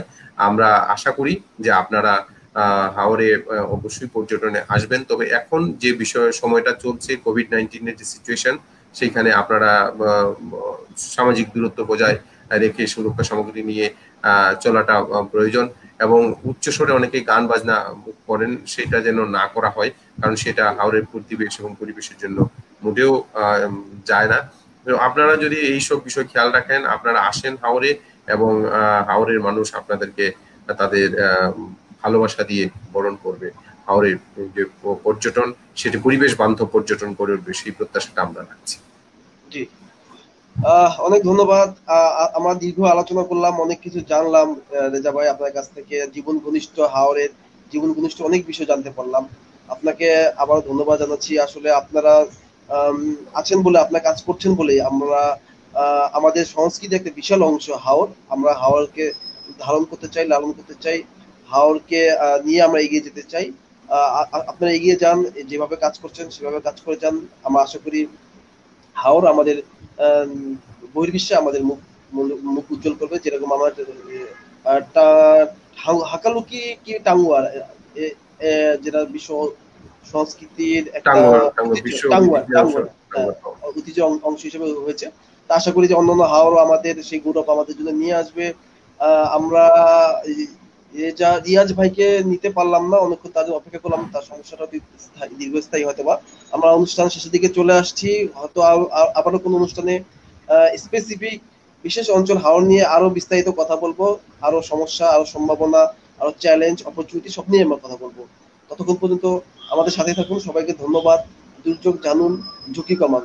ধন্যবাদ রেজা ভাই আপনাকে। ধন্যবাদ আপনাকে এবং যারা শুনছিলেন সবাইকে। Thank you.